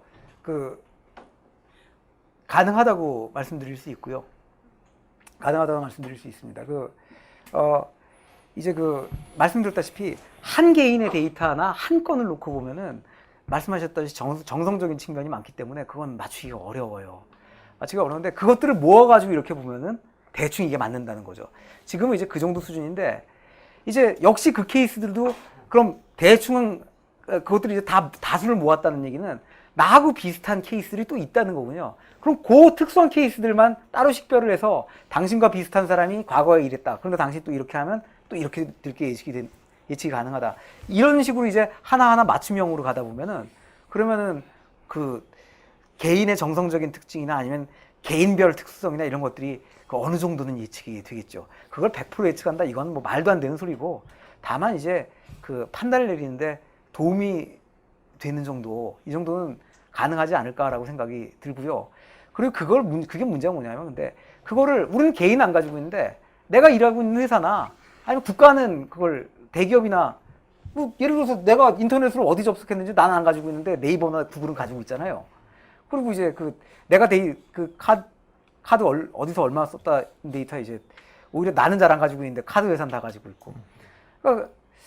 그러니까 우리들이 개인들도 그런 것들을 활용할 수 있는 뭐가 이제 잘 갖춰지고 서포트가 많이 있고 그러면 예를 들어서 우리가 필요한 게 얼마나 많아요. 내가 직장을 지금 바꾸는 게 맞는지 안 바꾸는 게 맞는지 사표를 쓰는 게 맞는지 안 쓰는 게 맞는지 이과에다 원서를 내는 게 맞는지 저과에다 원서를 내는 게 맞는지 지금 아파트를 사는 게 맞는지 전세로 바꾸는 게 맞는지 결정하는 게 얼마나 많습니까? 이것들마다 사실은 다 개인별 빅데이터 해가지고 이제 결정을 내릴 수 있는 그날이 와야 되고 그런 것들이 개발이 돼야 되는데 이러면 말씀 들어보니까 우리 요새 오픈소스처럼 사실 제가 아까 병력이라든지 여러 가지 개인별 데이터에서 내 이름과 내 신상만 없어진다면 그다음에 성별이랑 그건 괜찮아요. 성별과 나이와 이런 것들은 다 주는 거죠. 그래서 우리 개인들이 다 각자 갖고 있는 그 데이터를 오픈소스처럼 클라우드처럼 개인들이 어떤 민간 기업이 아니라 어떤 신뢰가는 거기다가 다 넣어버리는 거죠. 넣어서 각자가 넣은 사람들끼리 거기서 빅데이터를 활용할 수 있게. 그러면서 각자 그 신상은 절대로 안 보여주는 거죠. 다 신상은 없어지면 우리 개인들의 뭐 어떤 남녀와 거주지와 그런 것들은 노출된 상관없는 거죠. 내 이름이 안 나오니까 난지 모르니까. 그런 시대 그렇게 돼도 좋겠다는 생각이 드네요 지금. 예, 제 생각도 그렇습니다. 네. 그래서 그런 거 불가능할까요? 요새 뭐 다 이렇게 우리 서로 다 이렇게 스마트폰 되고 다 연결돼 있는데 누군가가 그런 것들을 뭔가 리눅스는 어떤 소프트웨어지만 그게 아니라 데이터 관련된 오픈 소스가 아니라 오픈 데이터 어떤 그런 운동을 벌인다면 뭔가 그런 것도 가능할 것 같기도 한데요. 그렇게 돼야죠. 한번 나서 보시죠. 제가 마침 이제 정부 3.0 위원회 위원이기도 하고 국가과학기술위원회 위원이기도 해서 그거를 이제 데이터 공개에 대한 것들을 네. 이제 법제화를 해서 지금은 개인정보보호법이랑 정부조직법상 그게 불가능합니다. 그러니까 이 자발적인요 오픈소스 자발적인 거지 않습니까? 개인들이 전 세계 그런 것처럼 그런 오픈 데이터라는 그런 걸 한번 만드셔가지고요. 해가지고 오픈소스처럼 그러니까 저거 익명성만 유지되면 되거든요. 그렇지 않습니까? 내 성별이나 뭐 지역이나 뭐 나이 같은 거 상관없는 나란 걸 모르면 되는 거니까. 예. 그럼 그런 것도 모여지면 상당히 어떤 여러 가지 개인들한테 좋은 정보를 줄 수가 있을 것 같거든요. 그럼 대기업이 아니더라도 오히려 개인들이 보여주면 이게 더 세질 수도 있잖아요. 어떻게 보면. 그렇습니다. 네. 기술적으로 이름이나 그걸 빼더라도 사실은 그런 방대한 양의 데이터를 하면 특정인을 뽑기가 굉장히 쉬워요. 그렇습니다. 그것 때문에 사실은 적의 얼마까지로 진실입니다. 오픈할 거냐가 사실 굉장히 좀 어려운 부분이죠. 저 네, 마이크. 네, 하세요. 저희 하세요. 사실 이제 빅데이터 이게 많이 나오면서 그 시장에 데이터 사이언티스트라고 하는 분들이 되게 많잖아요. 근데 산업 현장에서 제일 힘든 게 뭐냐면 자기 업무에 자기 회사에 그 산업에 대해서 근무하는 사람들이 그 빅데이터를 우리를 어떻게 적용해야 되냐라고 요구를 하는데 사실 그거는 이제 아까 말했던 대로 그 특정 도메인에 대한 날리지가 필요한 사람들이 나는 뭘 하고 싶다. 라는 것을 명확히 정의하고 그렇죠. 그런 사람들 구해다가 해야 되는데 실제로 현장에서는 그냥 데이터 사이언티스트 그런 사람들한테 빅데이터 전문가한테 와서 이거 어떻게 우리 회사에 적용할지를 해법을 달라고 그래요. 그렇죠. 그 격차가 제일 가장 좀 힘들거든요. 예, 예. 그런 부분들은 어떻게 좀 해소하는 게 좋을지 그런 아이디어가 있으시면 좀 그래서 이제 제가 개발한 방법을 아까 보여드린 건데 일단 버리는 데이터 먼저 찾는 거죠. 그럼 대부분의 저희가 댕겨보니까 많은 기업들이나 아니면 조직에서 빅데이터를 도입해야 된다 그러니까 무조건 예산 도입하고 시범사업해 이렇게 되니까 뭘 해야 되는데 이렇게 되는 거거든요. 그러니까 그러면 우선 버리는 데이터부터 쌓아보자. 이걸 첫발로 삼을 수 있는 게 있다라고 생각이 들고요. 그리고 역시 문제를 찾아줘야겠죠. 문제를 찾아주는 것 역시도 문제를 찾아주는 것 역시도 빅데이터 전문가라면 당연히 해야 될 중요한 일이라고 생각해요. 어떻게 보면 그게 제일 중요한 문제라고 볼 수 있죠. 자, 온라인에서 박민수 씨가 개인적으로 IT 쪽 지식이 거의 전무한 중년의 사람이 빅데이터 쪽 역량을 훈련해서 현역에서 일할 수 있을까요? IT 쪽 역량이 하나도 없는데 나이도 뭐 중년이고 근데 빅데이터 쪽에 이런 쪽에 요새 워낙 이러니까 이런 쪽에 뭔가 앞으로 역량을 키울 수가 있을 것인지. 쉽지는 않겠죠. 네. 저 되는지 안 되는지는 제가 6개월 뒤에 알려드리겠습니다. 왜냐하면 어떻게 해요? 예? 어떻게 6개월 뒤에 알려줄 수 있죠? 제 처가 40대 초반이니까 중년인데 네. 저 문과가 사회학과 나왔고 네네. 저 데이터 분석하는 거 보고 나도 해볼래 그러고 지금 아, 시작을 한 지가 아, 네. 예, 그런데 제가 생각하기에는 뭐 제한적으로는 어느 정도 가능하지 않을까 싶고 네. 그리고 바람직한 거는 제가 요즘 바람직한 흐름 중에 하나가 저 초중고등학교에서 프로그래밍이나 컴퓨터 가르치자라고 하는 네네. 건데 그런 거 같은 시도가 굉장히 바람직하고 특히 애를 대학을 보낼 때 정말 농담 아니라 2주나 3주 정도만 하루에 몇 시간씩 투자를 하면 그 프로그램 짜가지고 데이터 분석하는 정도가 가능하거든요. 특히 애들은 네. 중고등학생들은 그런 거 할 줄 아는데 그런 것도 할 줄 아는데 전공은 또 컴퓨터가 아니라 다른 거야. 그러면은 대학 입시를 볼 때건 아니면 대학을 졸업을 해서 사회에 나가서건 훨씬 더 취직할 확률이 높지 않겠습니까? 그렇죠. 근데 프로그래밍이 어렵다라고 생각하니까 학생들 자신들도 그렇고 부모님들 자신들도 그래요. 그러니까 아예 엄두를 안 내는데 그러지 말고 일단 젊은 나이에서는 무조건 한번 시작을 해보시는 게 지금 20대들은 무조건 해야 되겠죠? 그렇죠. 20대들은. 예. 네.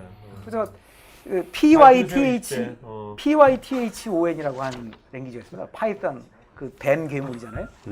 그거 이제 2주일만 배우면 어지간히 다 씁니다. 그래서 그런 거 배우는 거 그거 배워가지고 이제 분석해보자. 그런 거는 이제 40대라고 해서 못할 거 네. 없겠죠. 그럼 직원들 중에 이공계 출신이 아닌 분들이 있긴 하신가요? 뭐 영업부라든지 뭐 혹시 나눠져 있다면 저희 회사 빅데이터 팀장은 영남대학교 법학과 나왔습니다. 네? 네. 와. 그런데 잘 적응하세요? 예? 법학과 나왔는데 기소 잘 모르실 거 아니에요?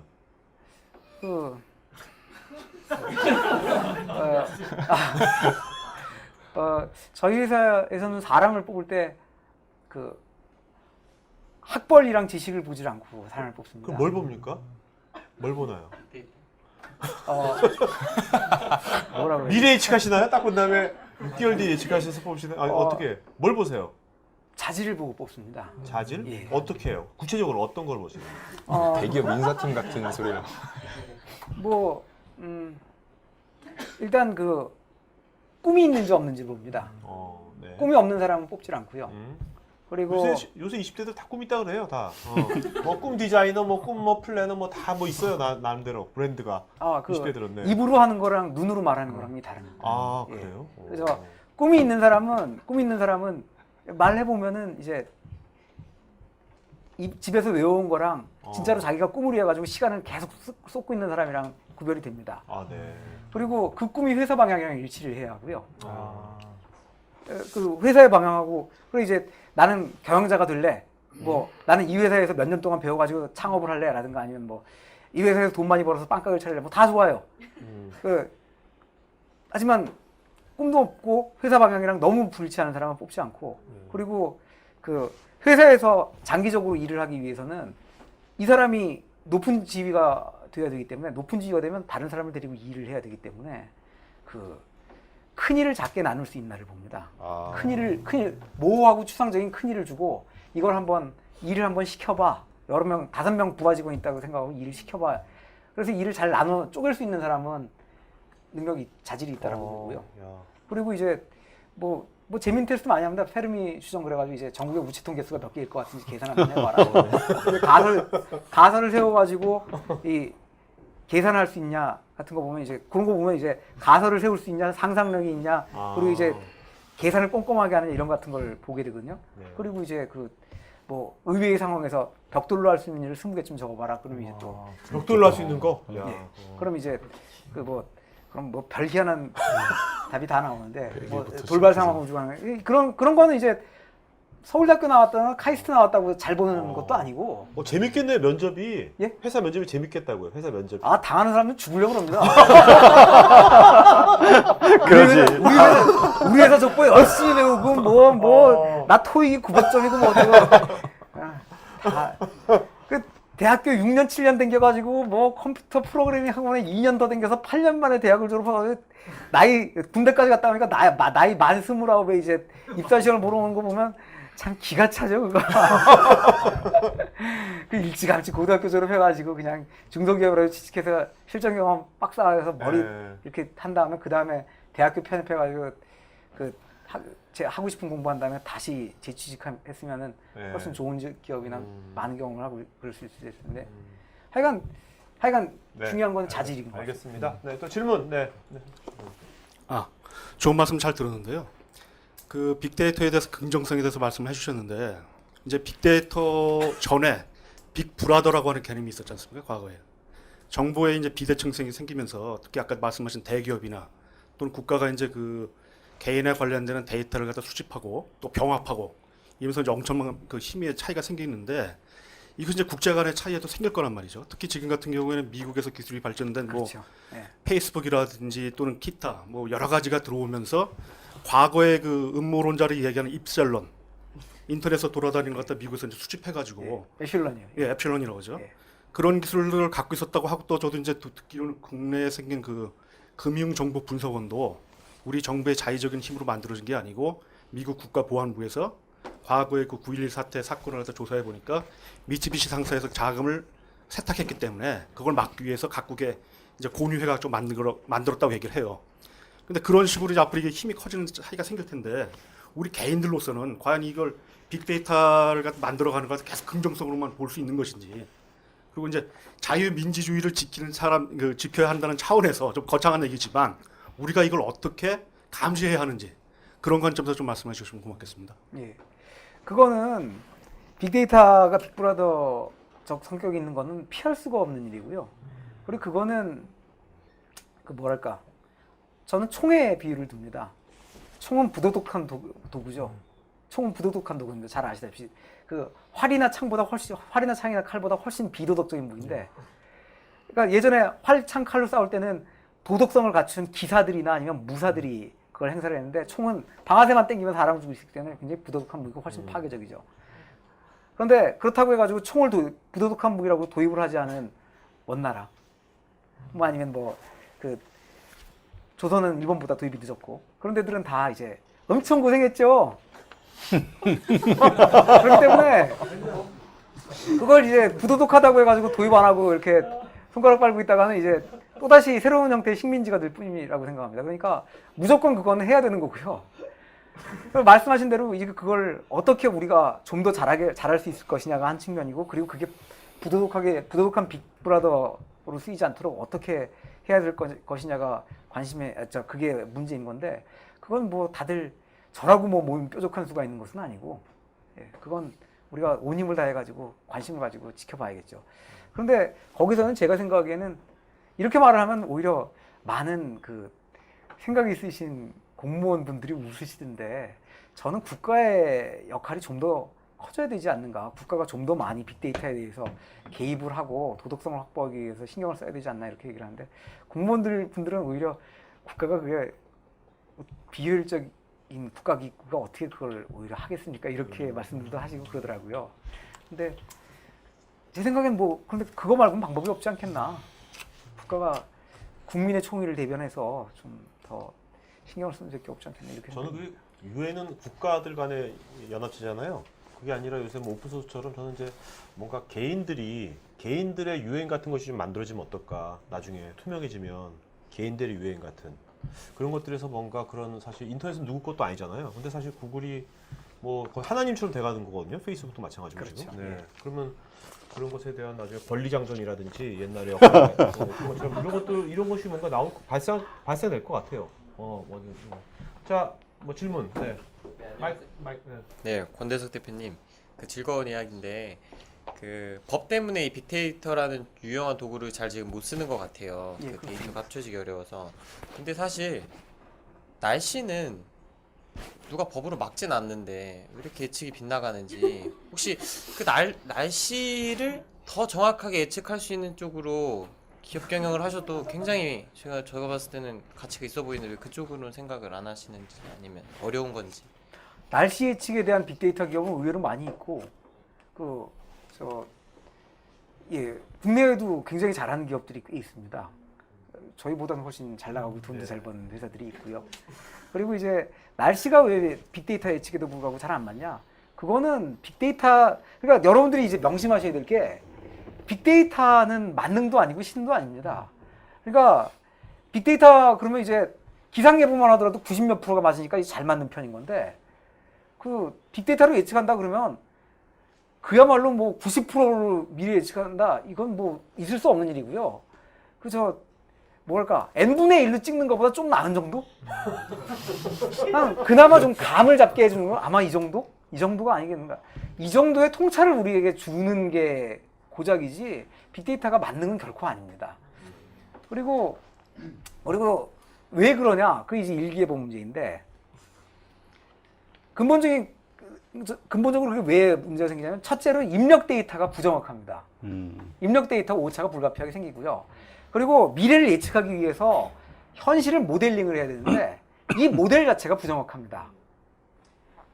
그 데이터의 부정확성과 그 다음에 모델의 부정확성 때문에 불가피하게 미래 예측이라고 하는 게 안 맞을 수밖에 없는 거죠. 요걸 이제 흔히 우리가 그 버터플라이 이펙트라 그래서, 이제 그 북경에서 나비가 날개짓 한번 팔락했냐 안 했냐에 따라서 뉴욕 날씨가 그런 거 있잖아요. 초기 조건에 대한 민감한 변화. 예. 네. 자, 온라인에서 김 선생님께서, 일반인들은 빅데이터 분석할 경우 데이터 선택할 때 자기가 객관적이고 비판적인 것보다 자신의 유리한 정보만 선택하는 확증 편향적인 성향이 있는데, 그런 것 때문에 오류된 데이터를 선택하거나 잘못된 결론 도출할 우려가 있지 않을까요? 뭐 이렇게 물어보셨는데요. 빅데이터는 기본적으로 전수 분석을 의미하기 때문에, 네. 그 취사 선택해가지고 데이터를 본다 그러면 그건 전통적인 통계 분석이지 빅데이터 분석은 아니라고 봐야죠. 네네. 자, 네. 그러면 이게 전통적으로 약간 좀 그 전체적인 그런 통찰력이 좀 많이 필요하실 것 같은데, 그럼 대표님께서는 혹시 학부 시절 때 좀 인문학과 관련된 교양은 좀 수업 얼마나 많이 들어보셨는지 좀 물어봐도 될까요? 대학 교육에서 인문교양 많이 쌓으신 분 있으세요? 전공이 문학 쪽이라. 예. 글쎄요, 저도 대학 교육 과정에서 인문 과정에서 뭔가를 배운 것 같긴 하네요. 근데 저도 대표님 공돌이잖아요. 예. 공돌이고 저도 사실 되게 오늘 보면 되게 여러분 생각 외로 되게 반전이지 않습니까? 스타일이라든지 이런 것들이 되게 뭐 꼭 뭐 그 개그맨은 아니지만 되게 소탈하게 돌 김용옥 선생 같기도 하고 뭐 하여튼 그런데 그런 것이 도대체 어렸을 때부터 그랬던 건지 아니면 어떤 거를 본인이 해서 이렇게 되게 좀 오픈되고 표현력도 되게 좋으시고 공돌이 치고 이렇게 그런데 그러고서 어디서 그런 거를 얻으신 거예요? 아, 책 보는 걸 원체 좋아해서 어. 그 음악할 때부터 책을 무지무지하게 많이 근데 봤어요. 말씀도 되게 소탈하게 하시고 보통 교수나 이런 거 하면 되게 권위적일 수 있거든요. 말하는 게 전문 용어도 많이 쓰는데 아까 뭐 비속어도 막 쓰고 막 그러는데 어떻게 도대체 살던 동네가 안 좋았던 건지 도대체 뭐 왜 그런 거예요? 되게 궁금해요. 궁금해. 어떻게 이렇게 됐는지 어떻게 사업을 해서 망가져서 그런 건지 도대체 원래 이러지 않았는지 궁금해. 솔직히 말씀드려서 네. 일상생활에서는 안 그런데 네. 근데 그 어려서부터 프레젠테이션은 원체 많이 했거든요. 어. 프레젠테이션 할 때는 저 좀 이렇게 좀 어렸을 때부터. 예, 예. 그러셨구나. 그리고 그 뭐 어려서부터 책은 좀 원체 많이 읽어서 네. 그래서 여기저기 그 재밌었던 일화나 아니면은 인상적이었던 것들 아까 전에 인문 말씀하셨습니다만 저도 뭐 그 꽤 많이 읽었어요. 네. 철학책이나 뭐 이런 것들은 그래서 그런 것들 같은 거에 많이 도움이 됐던 것 같습니다. 네, 알겠습니다. 자, 네. 아, 네. 이제까지 계속 그 하드웨어 측면이 아니라 소프트웨어적인 측면으로 질문이 많이 들어간 것 같아요. 그런데 제가 그 강연을 듣다 보니까 맨 처음에 그 슈퍼컴퓨터를 만드는 걸로 사업을 시작하셨잖아요. 예. 그런데 지금 판매하시는 것 중에 매출 비중이 하드웨어인지 하드웨어가 큰지 아니면 그 소프트웨어 그 분석 툴이 더 큰지 궁금하고요. 또 직관적으로 저희가 궁금한 게 그 슈퍼컴퓨터를 개발하시다 보니까 그 PC가 더 빨라졌다고 말씀하셨는데 현재 우리가 일반적으로 노트북 같은 데서는 펜티엄 대비 지금 만드시는 그 슈퍼컴퓨터가 몇 배 정도 빠른지 궁금합니다. 아, 그건 이렇습니다. 저희 회사의 경우에는 하드웨어 매출에 소프트웨어 매출이 한 6대4 정도로 하드웨어 매출이 더 크고요. 예, 그리고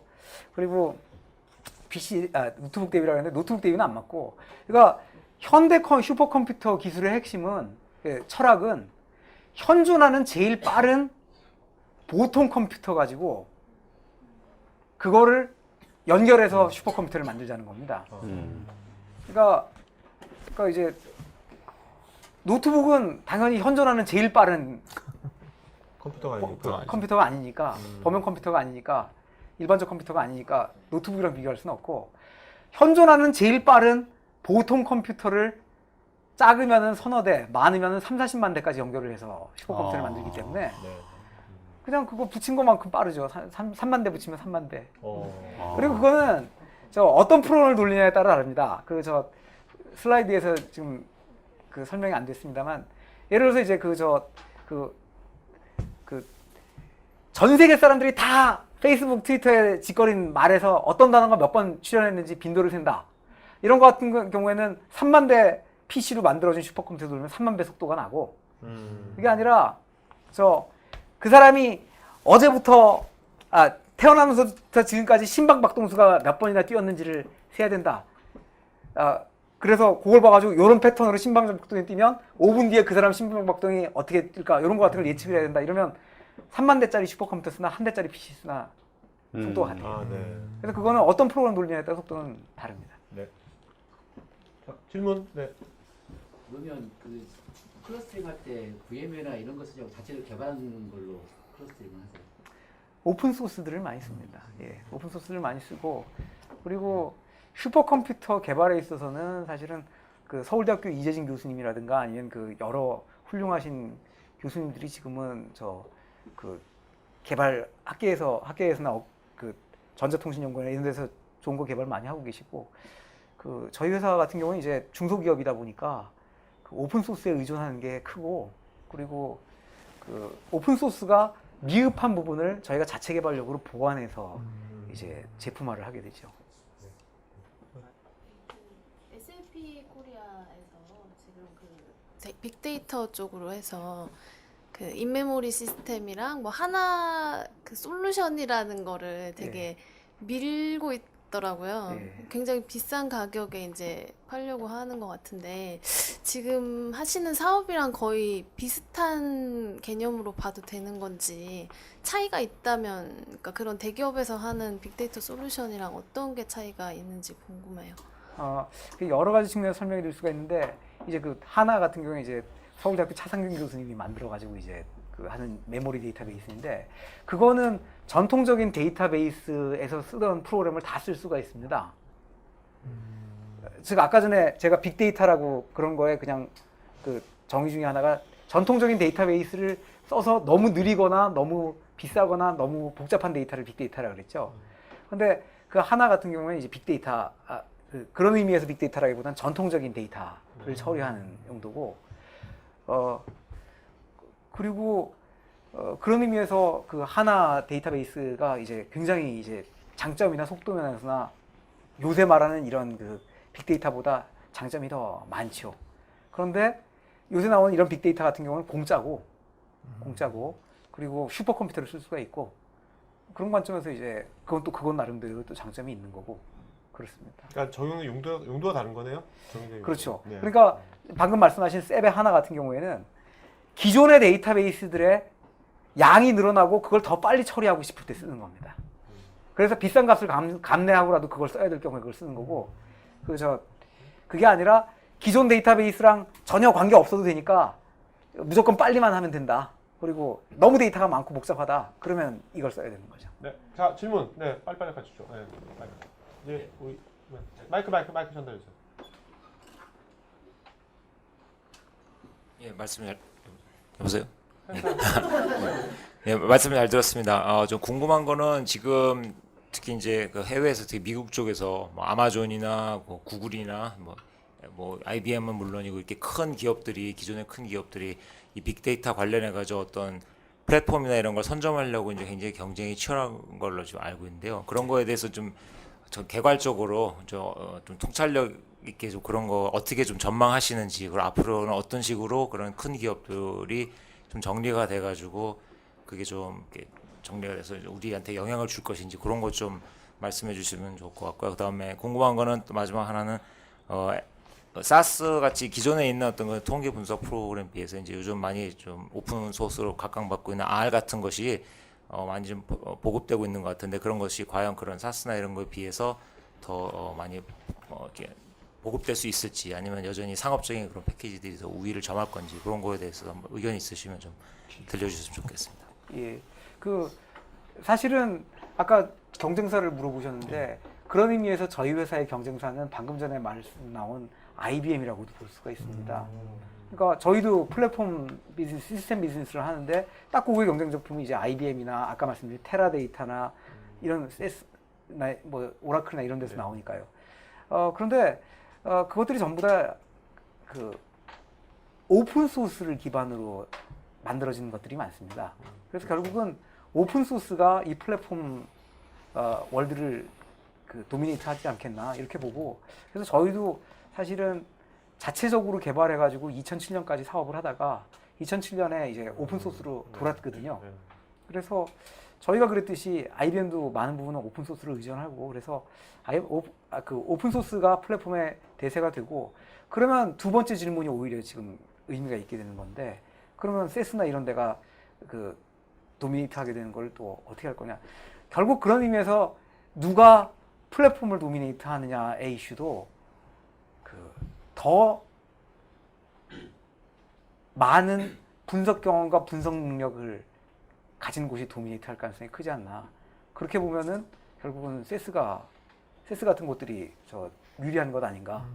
왜냐하면 이미 분석에 있어서 세계적인 기업이고 그리고 세스 역시도 자체적으로 내부적으로만 모든 패키지를 개발하는데 한계를 끼고 이제는 R이랑 협조하면서 그 R이랑 같이 가기 시작했거든요. 그래서 R이 낫냐 세스가 낫냐의 경쟁보다는 세스는 최고의 분석 능력과 경험을 자산으로 해가지고 그거에 특화돼서 이제 어떻게 하면 R을 더 잘 쓰고 SS를 더 잘 쓰냐 요거 가지고 이제 사업을 더 넓혀나갈 가능성이 크다라고 보고요.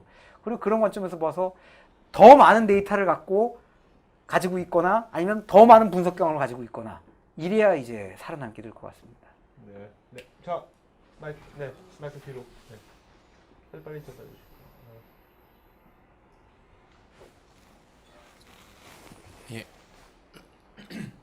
예, 말씀 잘 들었습니다.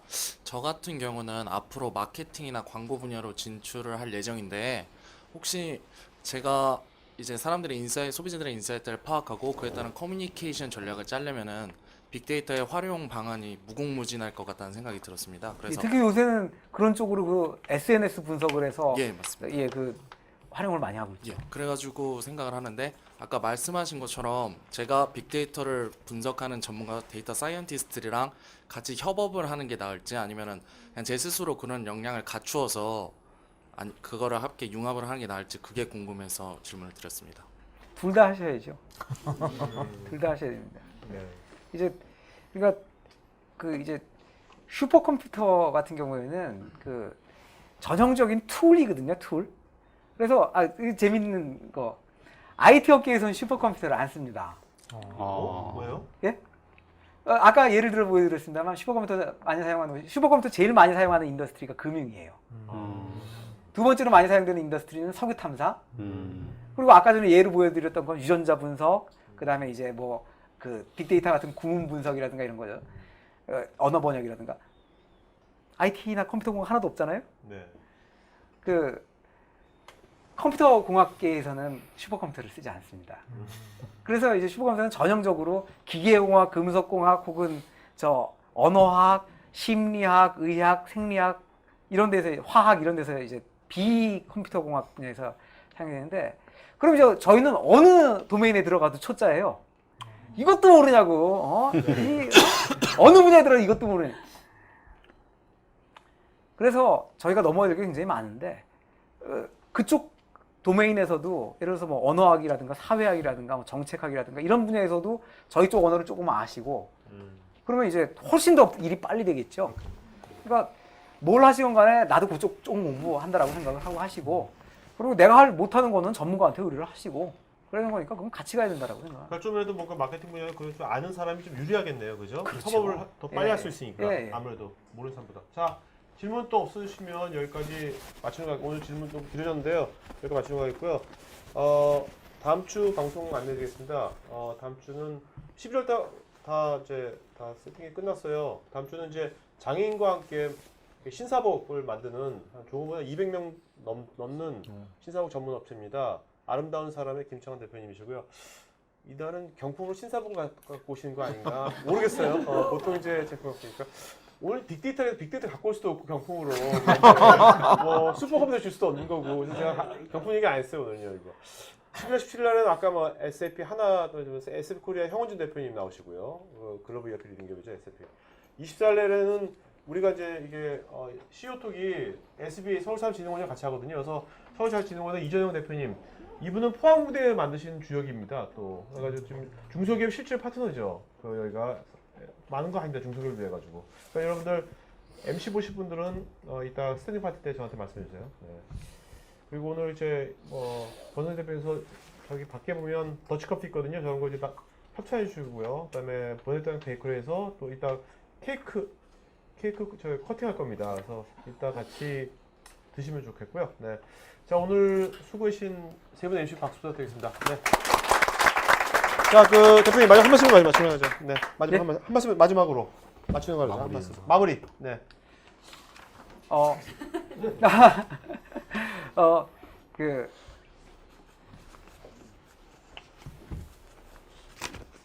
제가 15년간 사업을 하면서 겪어보니까 이게 제일 중요한 것 같습니다. 사업을 하건 사업을 하지 않건 내일 죽는다라고 하더라도 내가 오늘 이 일을 했을 거냐 그거에 만족할 수 있도록 아침에 결정하고 사십시오. 야.